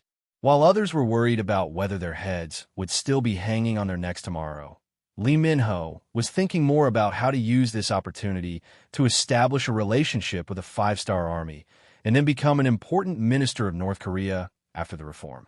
In fact, he had such a condition. Before the five-star army attacked North Korea, because he had a high position in the army, he was the director of the five-star Army Security Bureau in North Korea. You can took the initiative to contact him, and he sold some information to him. It could be said that they had some economic dealings. But later, the smart Lee Min-ho found out that some of Yu-kan's interests had nothing to do with being a businessman. The other party kept saying that he wanted to do business, so he wanted to know the layout of the North Korean military. But if he was doing business, why would he have such worries? Although Yu-kan was involved in an underground business, Lee Min-ho felt that Yu-kan lacked the unscrupulous aura of a businessman. Therefore, he spent a lot of effort to investigate Yu-kan. Although he didn't find any evidence, he could see that this person's identity was suspicious from many aspects.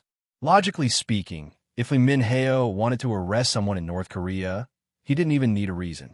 But for Yu-kan, not only did he not do that, he even stopped all the investigation, as if nothing had happened. The two of them continued their relationship, and if possible, he even took the initiative to provide some convenient conditions for the other party. What kind of person was Yu-kan? When he faced the shrewd Sher Wan-shan in Talu City, he didn't even frown.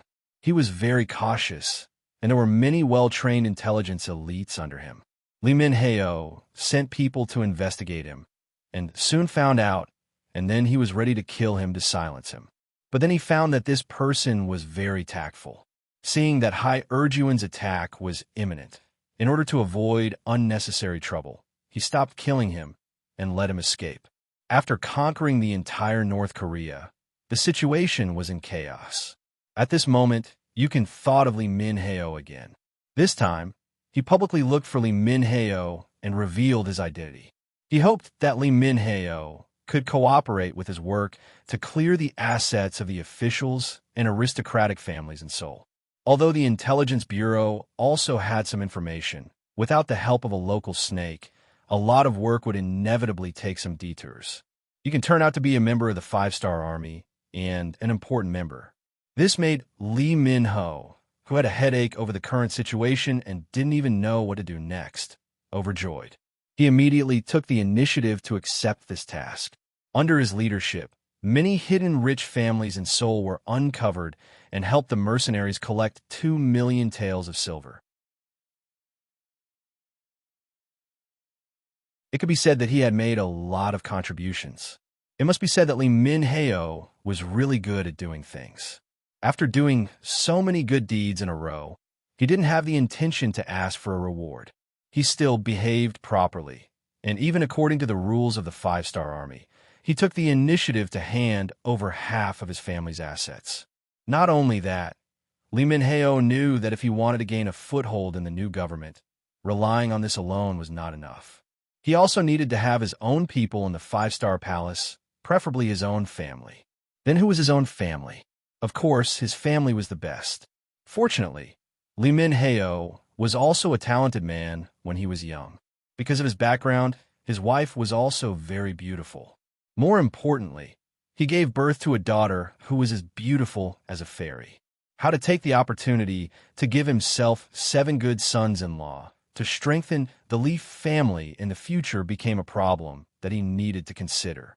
In order to catch a rich husband, Lee Min-ho first sent his daughter to the dance school opened by the five-star army to learn how to dance.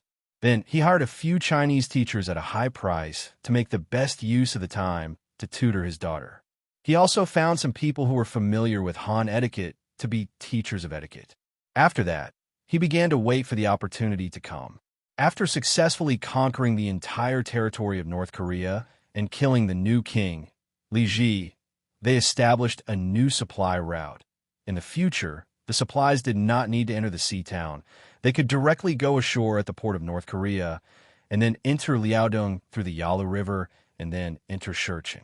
Under the great success, Wan Xiaoyu, who came with the transport ship, proposed to hold a social ball. It could not only help the brothers who fought on the battlefield to relax and create some opportunities for their marriage, It could also ease the tense atmosphere in Seoul. And at the same time, it could also improve the relationship with some of the representatives of the local forces. Yang Chendong knew very well that for every land that was conquered, whether they could stand firm or not did not depend on the degree of recognition of the people at the beginning, but whether these influential people cooperated or not. In addition, this was Luan Xiaoyu's request. After thinking about it, he agreed and completely handed over the preparation work of the banquet. Luan Xiaoyu, who received the agreement, was, of course, very happy. She immediately opened a temporary dance school to teach some of the North Korean officials women dance.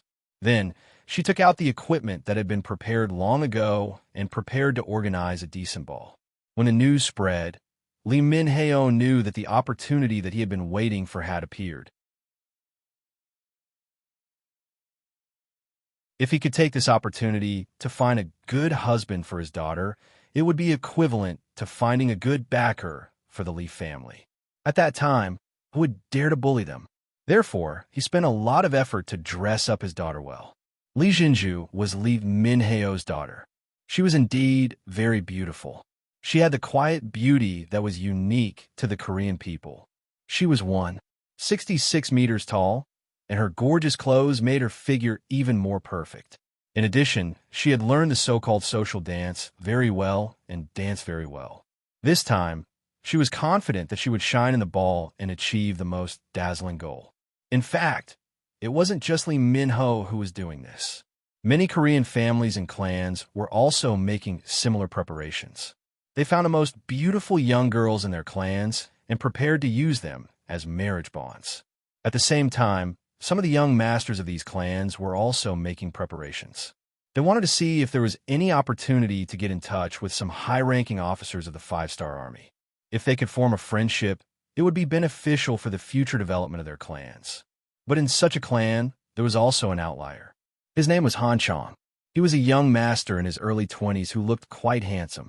For a long time, Han Chong was a hot topic among the younger generation. Not only did this person have a good appearance, but most importantly, he was well-read and also had good skills. How to say it? A person who was well-versed in both literature and martial arts described this kind of person. His family background was good. He was related to Han Mingjin, who had been sentenced to death. He was also a capable person. Under the influence of the great Ming dynasty's Confucianism, he knew all the 4 books and 5 classics. It could be said that he was very talented. In addition, he had learned martial arts. His body was strong, and he looked good. It was impossible for him to keep a low profile. If it weren't for the Korean Navy provoking the Five-Star Army, people like Han Chong would have stood out sooner or later.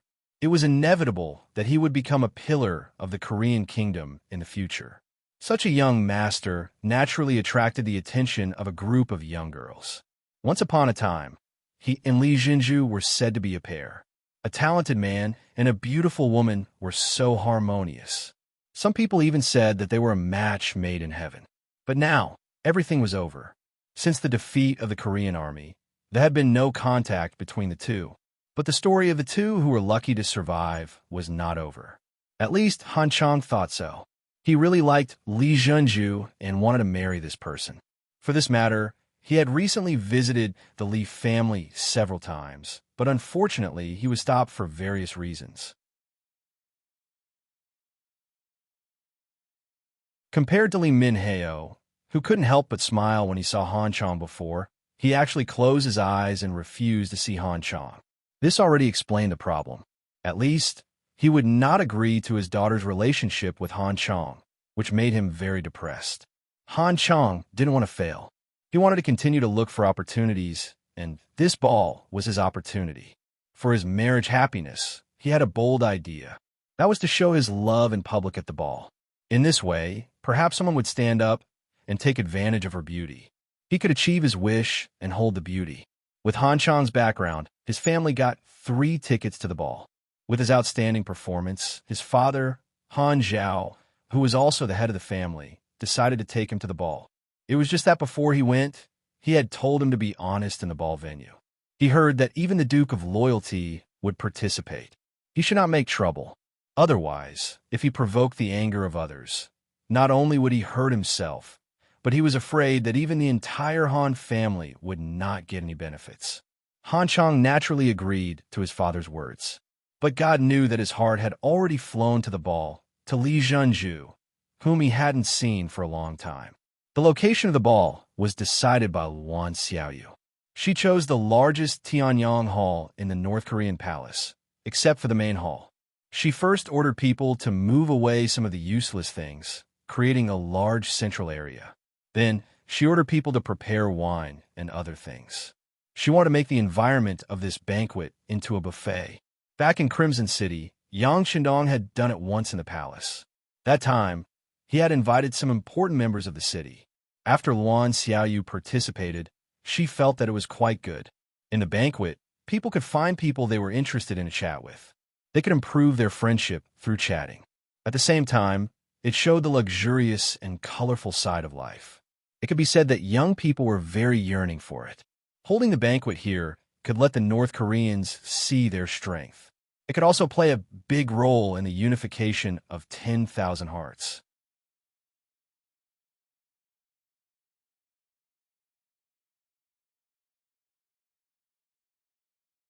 Chapter 940.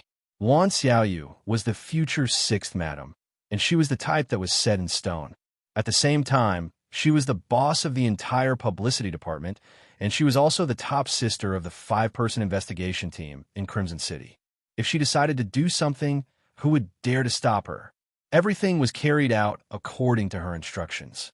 Yang Qindong already had some understanding of this matter, but he did not say anything about it.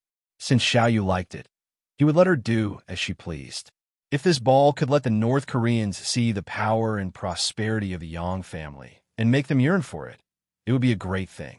Of course, what he cared about was the family of the officers. According to the rules of the 5-star army, an officer could apply for marriage as long as 2 of the 3 conditions were met. First, they had to have joined the 5-star army for more than 2 years. Second, their position had to be at least a battalion commander. Third, their military rank had to be at least a major. As long as 2 of the 3 conditions were met, they could start a family. They could even take in concubines. Of course, for the mid-level officers of the 5-star army, their first wife had to be a Han. This was not an exception. However, if they really liked a woman, they could take in a concubine if she was not a Han. This was also a way to increase their Han genes. In the future, the Han men would become more handsome and the women would become more beautiful. Joining the 5-star army, which was the earliest mercenary group, was a busy start. Other than fighting everywhere, the internal competition was also very fierce. If you did not move forward, you might be surpassed by others and then replaced. No one wanted their hard work to be wasted, so they could only work harder. Over time, some officers did not have the chance to solve their personal problems. Perhaps the ball was a good way. Not only did they have to let the horse run, but they also had to let the horse eat good grass and feed it fine fodder. This was Yang Shindong's standard of doing things. Although the competition for all levels of officers in Yang Xie's forces was very fierce, and there were many things to do every day, but correspondingly, they also received a lot in return. In the past, they were treated well in terms of money and treatment. Now, the way of the ball was a kind of care and concern in life. North Korea's new provincial governor was already in place. His name was Zhang Yi, and he had once worked in Cheonan City's City Lord Manor. Reality had already proven his ability, and this time, he had transferred one of City Lord Yu Qian's trusted subordinates to be in charge of North Korea. Under Yang Qindong's instructions, Zhang Yi participated in the preparation work of the ball. He invited who he invited and what he had to say to the people he invited. This was a great help for Zhang Yi to understand the situation here faster. In the end, under Zhang Yi's ample preparation, other than the officers and officers of the 5-star army, a total of more than 100 local clans were invited to the ball. In total, the number of participants exceeded 300. Fortunately, the Heavenly Sun Hall occupied a large enough area. Otherwise, with a total of 600 to 700 people, the ball wouldn't be able to satisfy them. After many days of preparation, the day finally arrived. The time of the ball was set for the evening of the same day. After dinner, many well-dressed young ladies went out of the door in a carriage under the leadership of the patriarch and went straight in the direction of the palace. The sky was already dark, and in the darkness, two shadows silently watched all of this from not far from the main entrance of the palace. But soon they were disappointed. The inspection here was very strict. Not only did they have to check the application, but also some officials who were very familiar with Seoul were here to screen the identity of the people who came here to prevent any unruly people from sneaking in.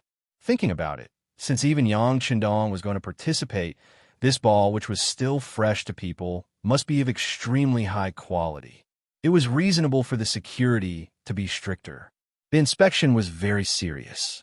The people who entered were also searched, but even so, the people who could enter actively cooperated.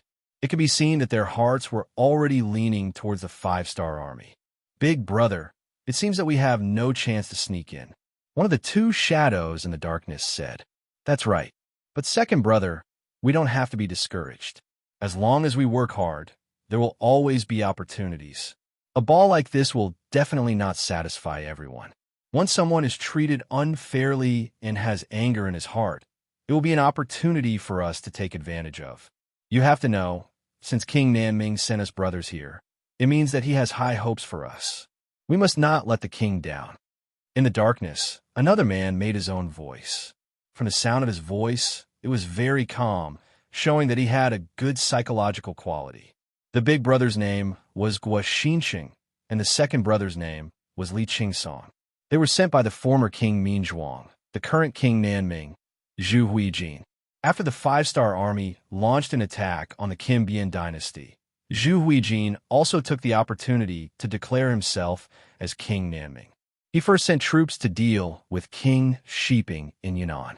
He wanted to expand his own efforts and clean up the enemies behind him. When King Nanming made his move, Zhu Qizhen of the southern Ming dynasty quickly made his move. He sent out 200,000 troops and launched a pincer attack with King Shiping. In the beginning, it was fine. King Nanming, who had a certain amount of preparation, was able to withstand it. He even won some local battles. However, as time went by, King Nanming's various disadvantages became obvious. For example, the time he spent building his forces was still too short. His foundation was not enough, his financial resources were not enough, and his reserve army was not enough. In addition, he was originally a rebel and did not have the support of the people. After dozens of battles, he began to feel the strain. If the war continued like this, without the influence of external forces, he was afraid that the person who would lose in the end would be him. In order to protect himself and to change the situation, King Nanming began to think. In the end, he set his sights on Yang Chendong. There are already a few groups of Han people coming out of Qiqian City. They cannot be a monolithic block. From their mouths, some of the things about Qiqian City have been learned by too many people. They also knew that the real leader of the 5-star army was Yang Chendong, who was known as the 6th young master of the Yang family. This was something that no one expected. After all, it had always been a mystery how this person had developed. However, this was the truth. There was no room for other people to doubt it. As the 5-star army went to war again and again, their forces and territory continued to expand. He had become a person that everyone had to pay attention to. If the 5-star army's strength was not too strong, they would have become the target of public criticism. King Nanming was also afraid of the 5-star army's strength and did not dare to have any ideas about this army. However, that did not mean that he did not dare to have any ideas about Yang Chendong. In his opinion, if an accident happened to this person, the entire world would fall into chaos again. In that case, he would be able to take advantage of the situation. In order to achieve this goal, Guo Xinqing and Li Qingsong, two powerful people, were sent to North Korea. Their mission was to find an opportunity to assassinate Yang Chendong. It would be best if they could kill him. If they could not, they would stir up chaos and anger the loyal duke. Then, they would put the seed of hatred on Nanming. The reason why King Nanming was so confident was because Guo Xinqing and Li Qingsong had another public identity. They were small leaders of the Nanming Imperial Guards. He had spent a lot of effort and a lot of money to buy them over. In other words, even if their identities were exposed, Yang Qindong would only hate Zhu Qizhen. It would have nothing to do with them. If they could really provoke the five-star army, the pressure on them would be greatly reduced. It would be a great opportunity for them to expand their territory and influence. Guo Xinxing and Li Qingsong thus came to North Korea through a secret channel. However, they were disappointed that they could not get close to their target. Since the assassination attempt at the Yongding sect in Baiming's capital, Yang Qindong's security had been strengthened. Usually when he went out, he was surrounded by people. There were even several carriages when he went out, making it difficult for people to distinguish which carriage he was in. When they couldn't find an opportunity, they accidentally heard about the ball. The two brothers wanted to come out and try their luck. Unfortunately, when they saw the inspection at the entrance of the palace, they knew that there was no chance for them to sneak into the palace. They could only wait. In the palace, more and more guests arrived. After going through many strict inspections, they entered the palace and came to the Tianyang Hall. This place was already brightly lit. As soon as they entered the hall, the melodious sound entered their ears. It was a very lively light music. The sound system was also good. There were also various kinds of lights in the hall. Naturally, they were all from a large warehouse. In Qian City, Yang Qindong took out a few sets, and one of them was brought to North Korea by Luan Xiaoyu. The generator was running at high speed to ensure the smooth flow of electricity. In the territory occupied by Yang Xie, a large amount of crude oil had been found. After purification, gasoline, diesel, and other things were no longer scarce. There was no problem in supplying electricity for a while. When those lights were lit up, it was as bright as day. It really gave the North Korean officials, who saw all this for the first time, a strong visual impact. These North Korean officials, who were usually high and mighty, had to lower their heads when looking at people. At this moment, were like Granny Lu entering the Grandview Garden. They looked left and right with a face full of curiosity, surprise, shock, and envy. The young people who came with their parents were shocked by everything in front of them to the extent that they couldn't breathe and didn't know what to say. How could their spicy pickles compare to the dazzling array of delicacies on the menu? How could their kerosene lamps and high-grade candlesticks compare to the bright lights?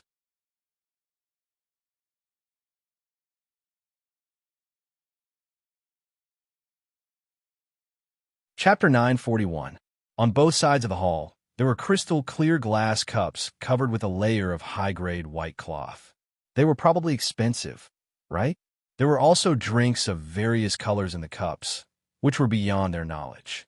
Even some self-proclaimed scholars didn't know what to call them at this moment. There was also the rhythmic light music. Although it was their first time hearing it, everyone had the same appreciation for beauty. What made people hesitate was that they only heard the music but didn't see the appearance of the band. What the hell was this? It seemed that everyone who entered would first have a face of doubt, then shock, and finally numbness. There were even many people who had a very cautious expression on their faces. No wonder the five-star army was so powerful and could occupy the entire North Korea in such a short period of time. They had too many unknown things in their hands. With these, no country could compete with them. Even the great Ming dynasty, which had always been high and mighty in their eyes, was far inferior to them. In the Heavenly Sun Hall, there were waitresses in white novelty shirts walking back and forth. They all had good figures and good appearances. They were the service staff of this ball, and several of them were agents of the CIA. Sometimes their eyes would casually sweep across the hall, but in fact they were screening all kinds of people. In a while, the sixth young master would arrive. This was the god in their hearts. The god's safety must not be the slightest mistake.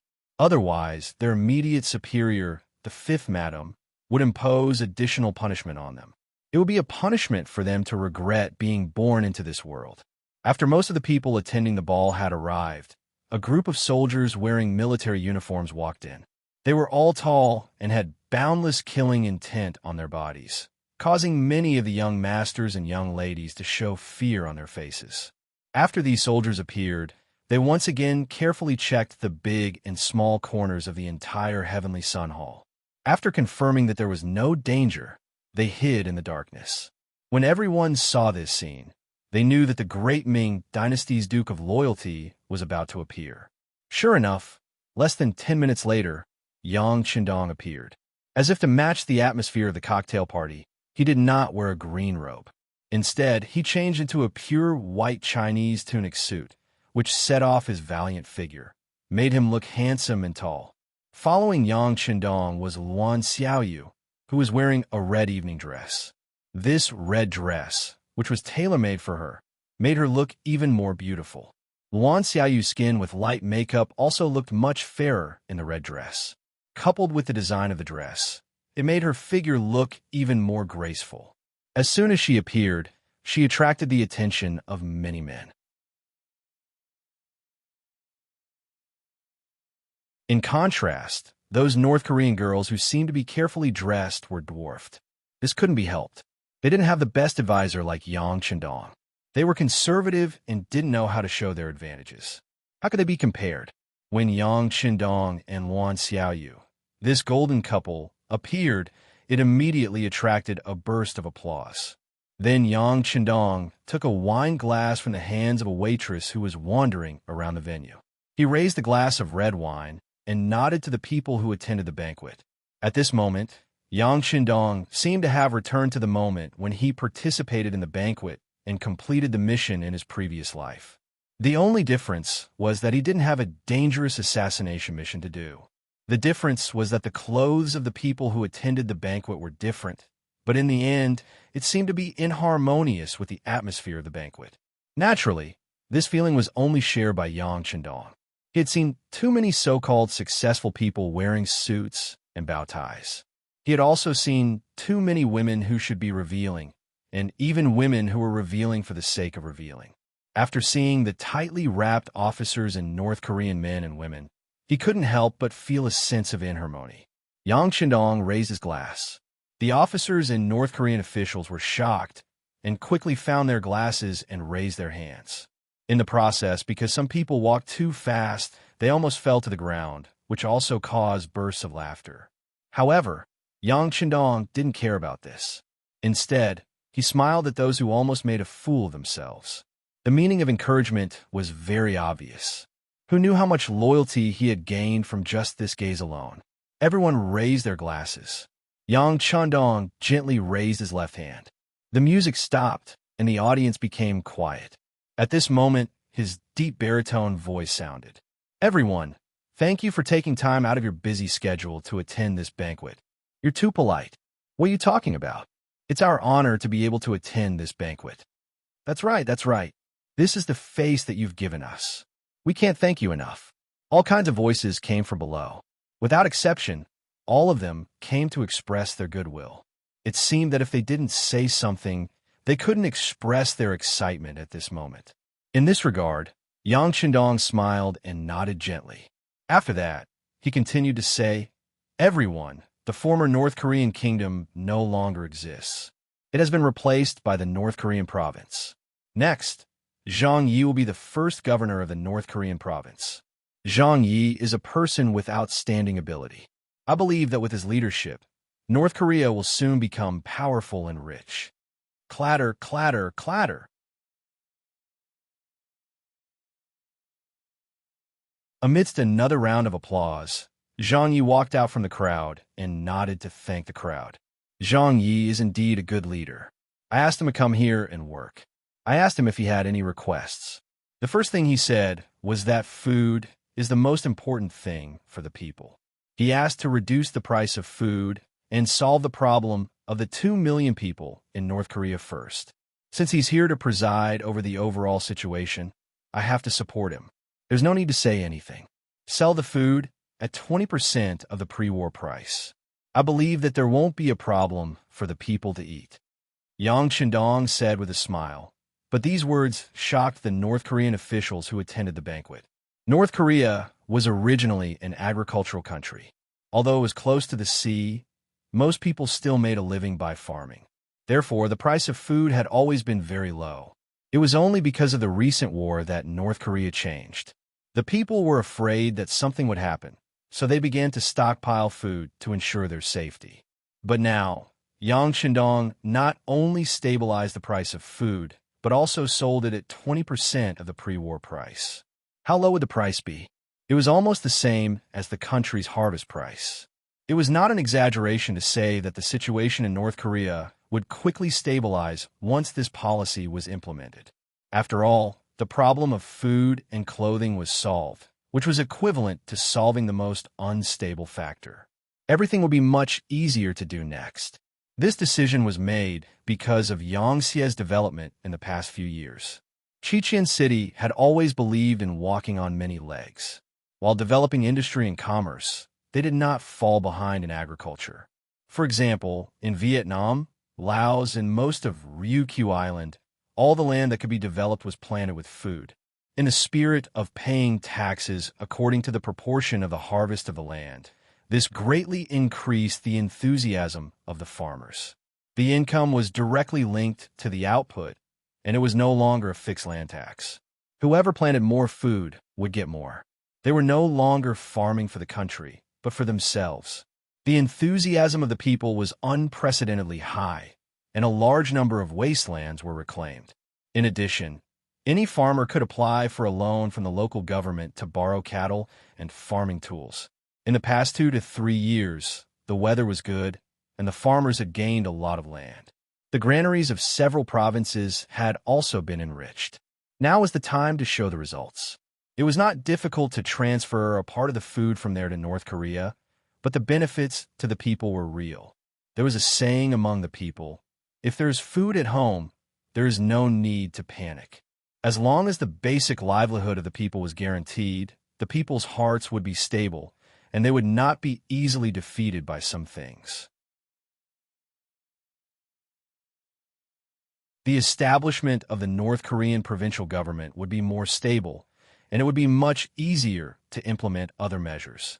Once Yang Bao succeeded in gaining a foothold and enjoyed enough influence among the people, the law would be more deeply rooted in the people's hearts.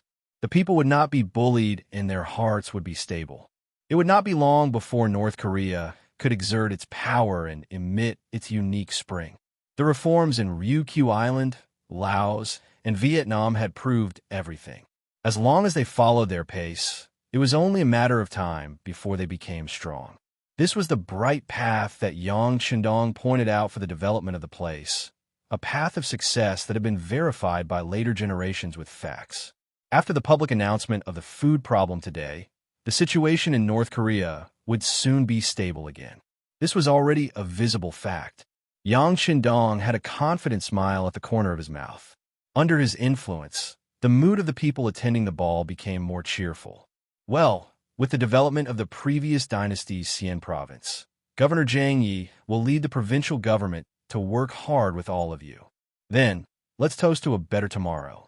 Yang Shandong raised his glass, and all the people in uniform at the ball raised their goblets high. They had to give face to the sixth young master. Next were the local representatives of North Korea. One by one, they raised their glasses with joy. Yang Shandong drank all the red wine in one gulp, then said with a smile, well, it's time to dance. Let's dance. After saying that, he first made a gesture of invitation to his dance partner, Wan Xiaoyu, in a very gentlemanly manner. Wan Xiaoyu's cheeks were slightly red, and there was an intoxicating smile in her eyes. She gently put her palm on Yang Shandong's hand, and then the music started. The two of them danced gracefully, like two butterflies walking into the field. When the ball began, a group of officers also walked into the field. They had received a short period of special information before, so they knew a little about ballroom dancing. Now was the time for them to perform and see the results.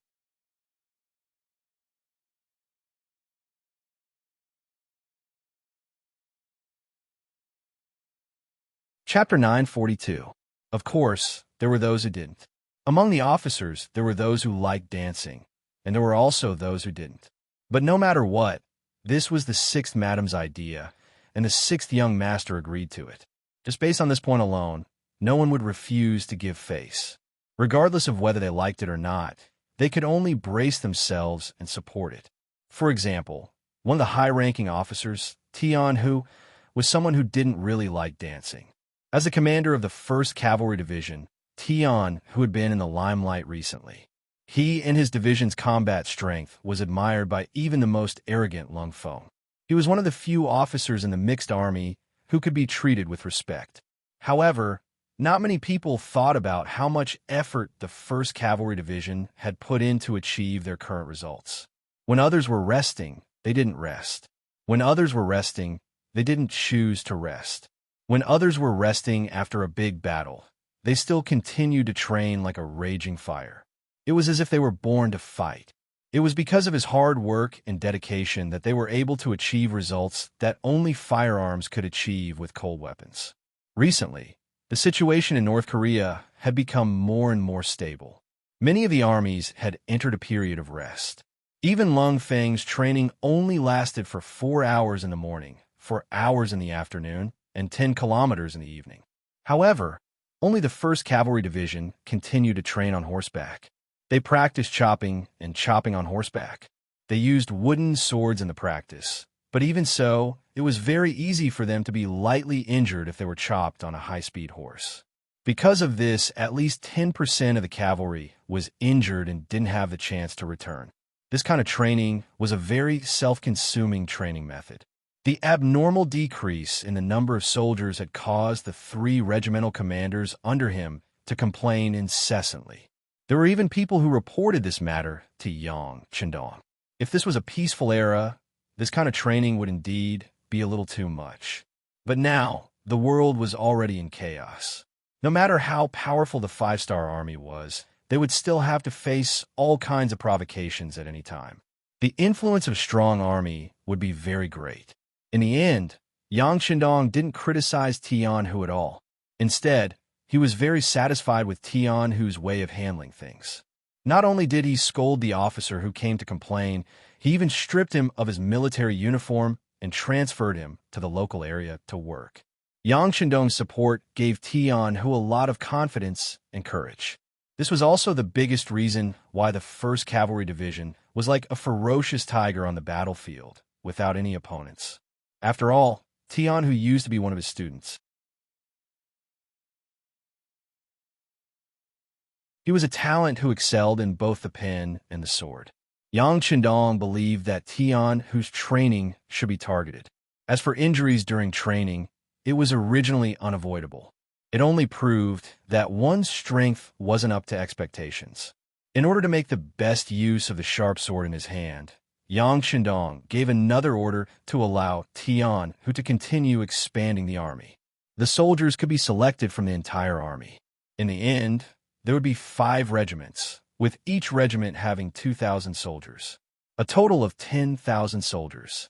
Yang Chendong even publicly stated that once the 1st Cavalry Division expanded from the current 6,000 soldiers to 10,000, he would personally confer the rank of Major General to Tianhu. A division commander could actually obtain the rank of general.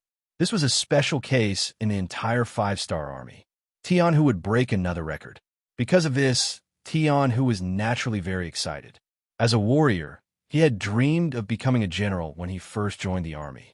Now that his dream was about to come true, all he had to do was work harder to repay everything he had received. Along with the arrival of a higher honor, there was also a corresponding pressure. The difficulty of expanding the 1st Cavalry Division was no less than the expansion of the Cold Front. Especially this time, there were actually more than 4,000 soldiers. It was almost the same size as when the 1st Cavalry Division was first established. As a division commander, Tianhu's workload was naturally very heavy. At this time, the 6th Madam informed him to attend the ball. It was obvious that Tianhu was very unwilling, but he had to come. Tianhu used to be one of Yang Chendong's students. He came into contact with new things like ballroom dancing early. When he first started learning, he was also one of the people who danced well. If he had nothing to do, he wouldn't reject this kind of ball. In fact, he would even welcome it. But this time, after Yang Chendong finished speaking, he drank a glass of red wine and sat in a corner with his head lowered to think. The 6th young master had high hopes for him and the 1st Cavalry Division. How could he not disappoint the 6th young master? He had to do things well, quickly complete the expansion of the 1st Cavalry Division, and maintain the original combat strength. He had to seriously consider these things. However, even with his head lowered, the 2 stripes and 4 stars on his uniform were still as dazzling as ever. It was as if he was the sun that was shining brightly. It was impossible to ignore it even if he wanted to. At this moment, there were more than 10 pairs of eyes staring in this direction. Among them, there was even a young girl who was walking towards this corner. These 10 pairs of eyes belonged to the daughters of the big families in North Korea. They knew very well what their mission was tonight. The fate of the entire family was tied to them. While they were feeling the pressure, their expressions were naturally very focused. All the high-ranking officers and some high-ranking cadres in the field had become their prey. For example, Yu Guang, the commander of the 2nd Maritime Army, his 3 division commanders, Ding Yang, He Gong, and Gu Yang, as well as the new governor of North Korea, Zhang Yi, and several high-ranking officials of the provincial government had all become their hunting targets. These people were even surrounded by a crowd of women. How could Tian-Hu, who was also a senior colonel, avoid them? Although his killing intent didn't diminish, it didn't stop people from approaching. Didn't they see that his 3 division commanders, Temu Aluduo and Hubo, were already surrounded by beautiful women? The girl walking towards Tian, who was Li Minho's most beautiful daughter, Li Jinju. Originally, she had already made preparations, but Han Chang's sudden appearance disrupted her original plan. After much difficulty, she managed to brush him off perfunctorily to the side. The few targets that she had been keeping an eye on were already surrounded by other girls. She had no choice but to look at Tian-Hu. Even though she felt that this person wasn't easy to get along with, when she thought of the mission her father had given her, and how she carried the hope of her family, she still walked over without hesitation. At first, Li Jinju's footsteps were very quick, as if she was afraid that someone else would steal her target. However, as she got closer and closer to Tian, who was sitting in the corner, the feeling of nervousness and apprehension grew stronger and stronger. Women in ancient times were very conservative and reserved. They paid more attention to the orders of their parents and the words of the matchmaker. Many women didn't even step out of the house when they were young. They would only know the appearance of the man they were marrying when they were actually married. In the present day, this was undoubtedly a very sad thing. But at that time, it was a common thing. So when she took the initiative to walk towards Tian-Hu, it could be imagined how much courage it took to do this. Originally, he was still thinking about things with his head down, but as Li Jinju got closer and closer, Tian-Hu finally had a reaction. He raised his head and saw a girl with a very nervous face, but her appearance could be called very beautiful. Li Jinju did have a certain capital. Whether it was appearance or identity, she was a superior person. At this moment, her nervousness made her like a budding flower, and people couldn't help but look at her twice. Tian-Hu, who raised his head, was indeed amazed by Li Jinju's appearance. But in less than a breath of time, he returned to normal. He also understood the other party's intention, then shook his head gently and said, "I'm sorry, I'm thinking about something now, and I don't want anyone to disturb me. No, please don't refuse, otherwise I may die after this banquet." When Li Jinju heard Tian-Hu's refusal, it was as if her head was hit with a stick, and then tears flowed from her eyes uncontrollably. Li Jinju wasn't exaggerating. She had taken the initiative to look for Tian-Hu, and many people must have seen it. If she returned empty-handed, she didn't know how many unpleasant words would be spread out tonight. For a very pure girl like her, these kinds of words were terrible, and she was even more afraid. She, who didn't complete the task, perhaps did not need to wait for her father to scold her. She would use her own way to end her life. Yes, there were many women in that era who sacrificed themselves for the name of loyalty. This was the style and characteristics of that era. You could say that they were ignorant or that they lacked education, but the truth was the truth, and it couldn't be changed. Originally, he wanted to put on a fierce face and scare the other party. Tian-Hu believed that when he put on a cold face, even the elite soldiers of the 1st Cavalry Division would feel afraid. He didn't believe that he couldn't scare a woman away. But after seeing Li Jinju cry, and her appearance was so distressing, even his frozen heart couldn't help but beat twice at this moment. He knew that he couldn't refuse this woman today. "Oh, okay. Then I'll dance with you. It's just that I haven't danced for a long time, so I might be a little rusty." The general agreed, and Li Jinju was naturally very happy. Her small face immediately turned from crying to smiling. "I just learned it not long ago, and I'm not very good at dancing." "Ha, good. Then we're about the same weight. Let's not laugh at each other, please." Tian, who was amused by Li Jinju's manner of speaking. After laughing, he stood up and stretched out his arm to Li Jinju like a gentleman. Then, Li Jinju, with a bright red face, stretched out her arm in response. And just when Tian, whose arm touched her waist, he could clearly feel an instinctive resistance from her body. Then, her body involuntarily tensed for a moment before relaxing again, and she stepped onto the dance floor with Tian Hu.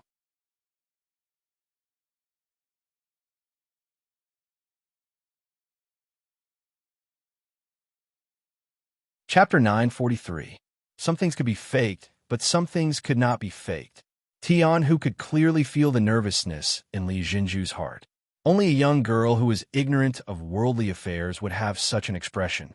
In order to dispel the other party's nervousness, he revealed a smile on his face and said, "Not bad. Your dance is not bad." Tian Hu, who had just finished speaking, had an awkward expression on his face. It was not because of anything else, but because in the next second, Li Jinju's jade-like foot had already stepped on his foot. In fact, the other party's figure was slim and not fat at all. This step was nothing to Tian Hu, who had thick skin and thick muscles. However, after all, he had just praised the other party and was immediately slapped in the face. The awkwardness that should have appeared on his face. I'm sorry. When I heard the general's words just now, I became nervous and forgot how to dance." Li Jinju lowered her head.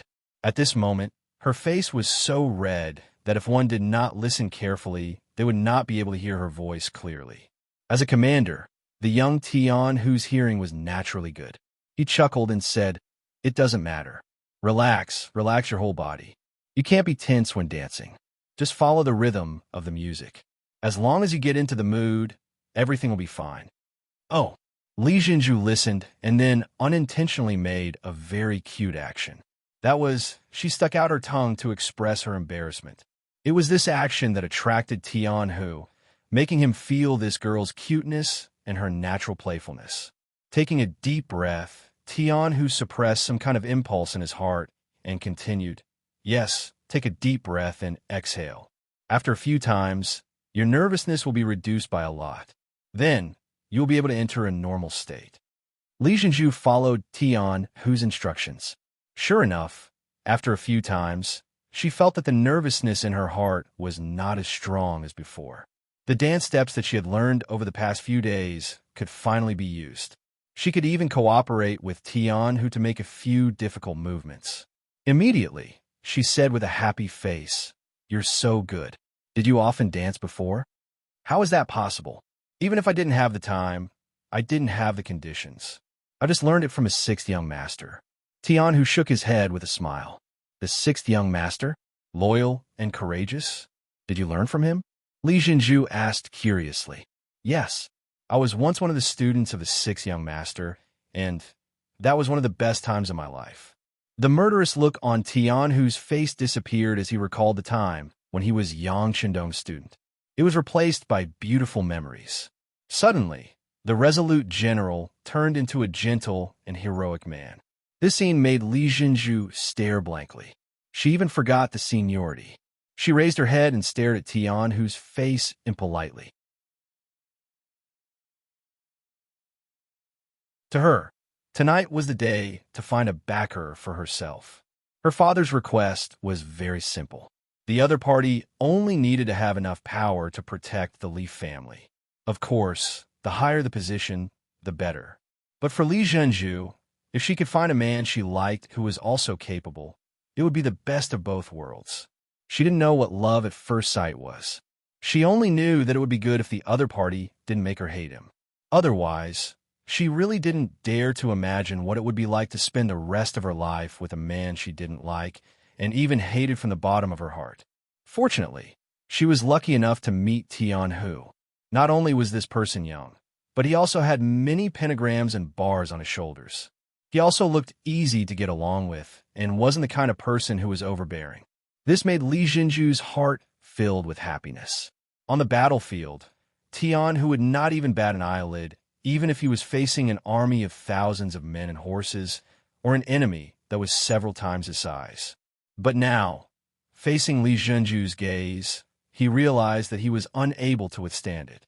He gently turned his head to look at other places. When he found that there weren't many people paying attention to him, he breathed a sigh of relief. Then, he coughed lightly. "May I know Mrs. name?" "Oh." Being asked, Li Jinju seemed to wake up from a dream. She hurriedly lowered her head. When she thought of the scene where she stared at Tian Hu with all her attention, she felt a burst of blush. Tian Hu wanted to ask for the girl's name, but when he asked, the other party didn't have any intention of responding. He felt a burst of powerlessness and had no choice but to ask again, "My name is Tian Hu. May I know Mrs. name?" "Ah, my name is Li Jinju. You can call me Jinju or Zhuer." At this moment, Li Jinju just remembered that she hadn't answered his question. She felt her face burning up. She must have lost her composure for a while. "Jinju? Not bad, a good name. Then I'll call you Zhuer from now on. And you, if you want, you can call me Big Brother Tian from now on." Tian, who looked at Li Jinju's self-blaming look and found that she gave people a strong desire to protect her when she was cute. It made him want to hold her in his arms and take good care of her.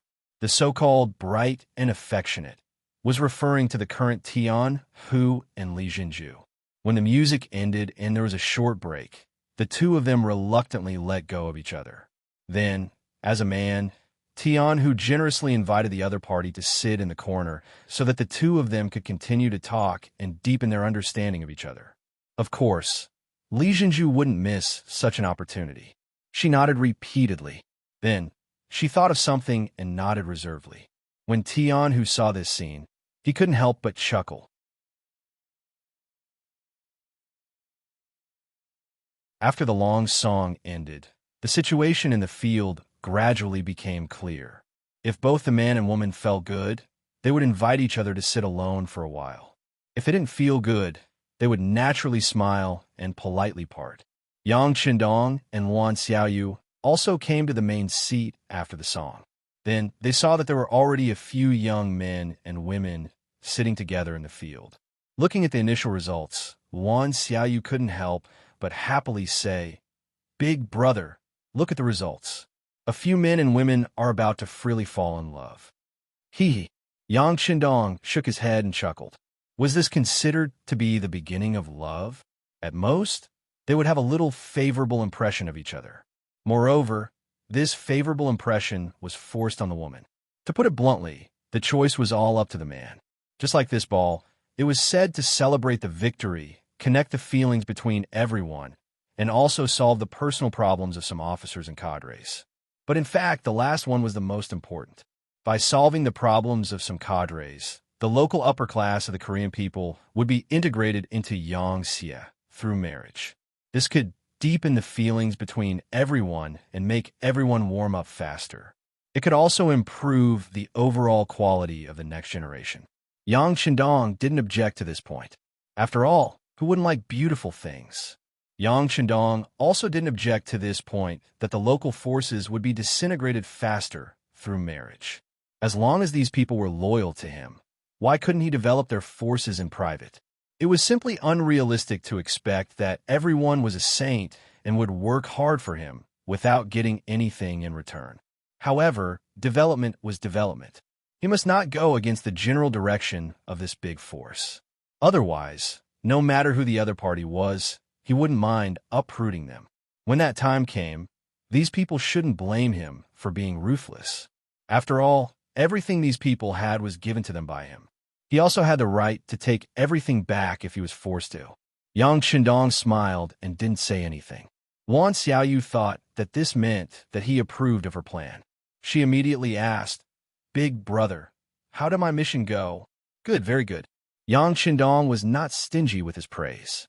He, Luan Xiaoyu smiled happily when she saw the praise. For her, this was the best reward. Outside the crowd, the parents of the aristocratic families were naturally very happy. Like Li Minho, when he saw that his daughter was sitting together with the commander of the 1st Cavalry Division and chatting happily, he was so happy that his mouth was about to split open. It was as if he could already see the bright future of the Li family. On the other hand, some of the family heads whose daughters had returned to their original positions were anxious. They hurriedly ordered that there would be 2 more songs in a while and that they must hurry up. If they couldn't find a high-grade song, they should choose a low-grade one. In short, they must gain something. Otherwise, it would be hard to say if they could still stand on top of Seoul in the future. This time, Han Chang came with his father and sister. Unfortunately, his sister belonged to those people who didn't gain anything. At this time, his father, Han Zhao, was continuing to work with his sister. It was as if he had to gain something, otherwise the Han family would be in danger.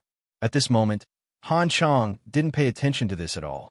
His eyes were fixed on Li Zhenju, who was chatting happily with Tian Hu in the corner. Once upon a time, everyone treated them as a match made in heaven. At that time, because the Han family had some relationship with Han Mingjin, they were at the peak of their power. Even Li Minho had to curry favor with his father. Not only did he not object to the matter between him and Li Zhenju, but he also often talked about it, as if everyone was already a family. But now everything had changed. Han Mingjin was killed, and the 5-star army entered the city. The Han family was no longer a noble family. Han Chang had also been reduced from first-class son to a nobody, so much so that he had to worry about his own life. At this time, the Li family had also changed. No one mentioned the marriage anymore. Now, he had to watch the girl he liked, who he had always thought was destined to be his wife, force a smile in front of another man. You're tuning into the Romance Rendezvous YouTube channel. We're so grateful for your support, and don't forget to subscribe to join us on this incredible journey through captivating stories.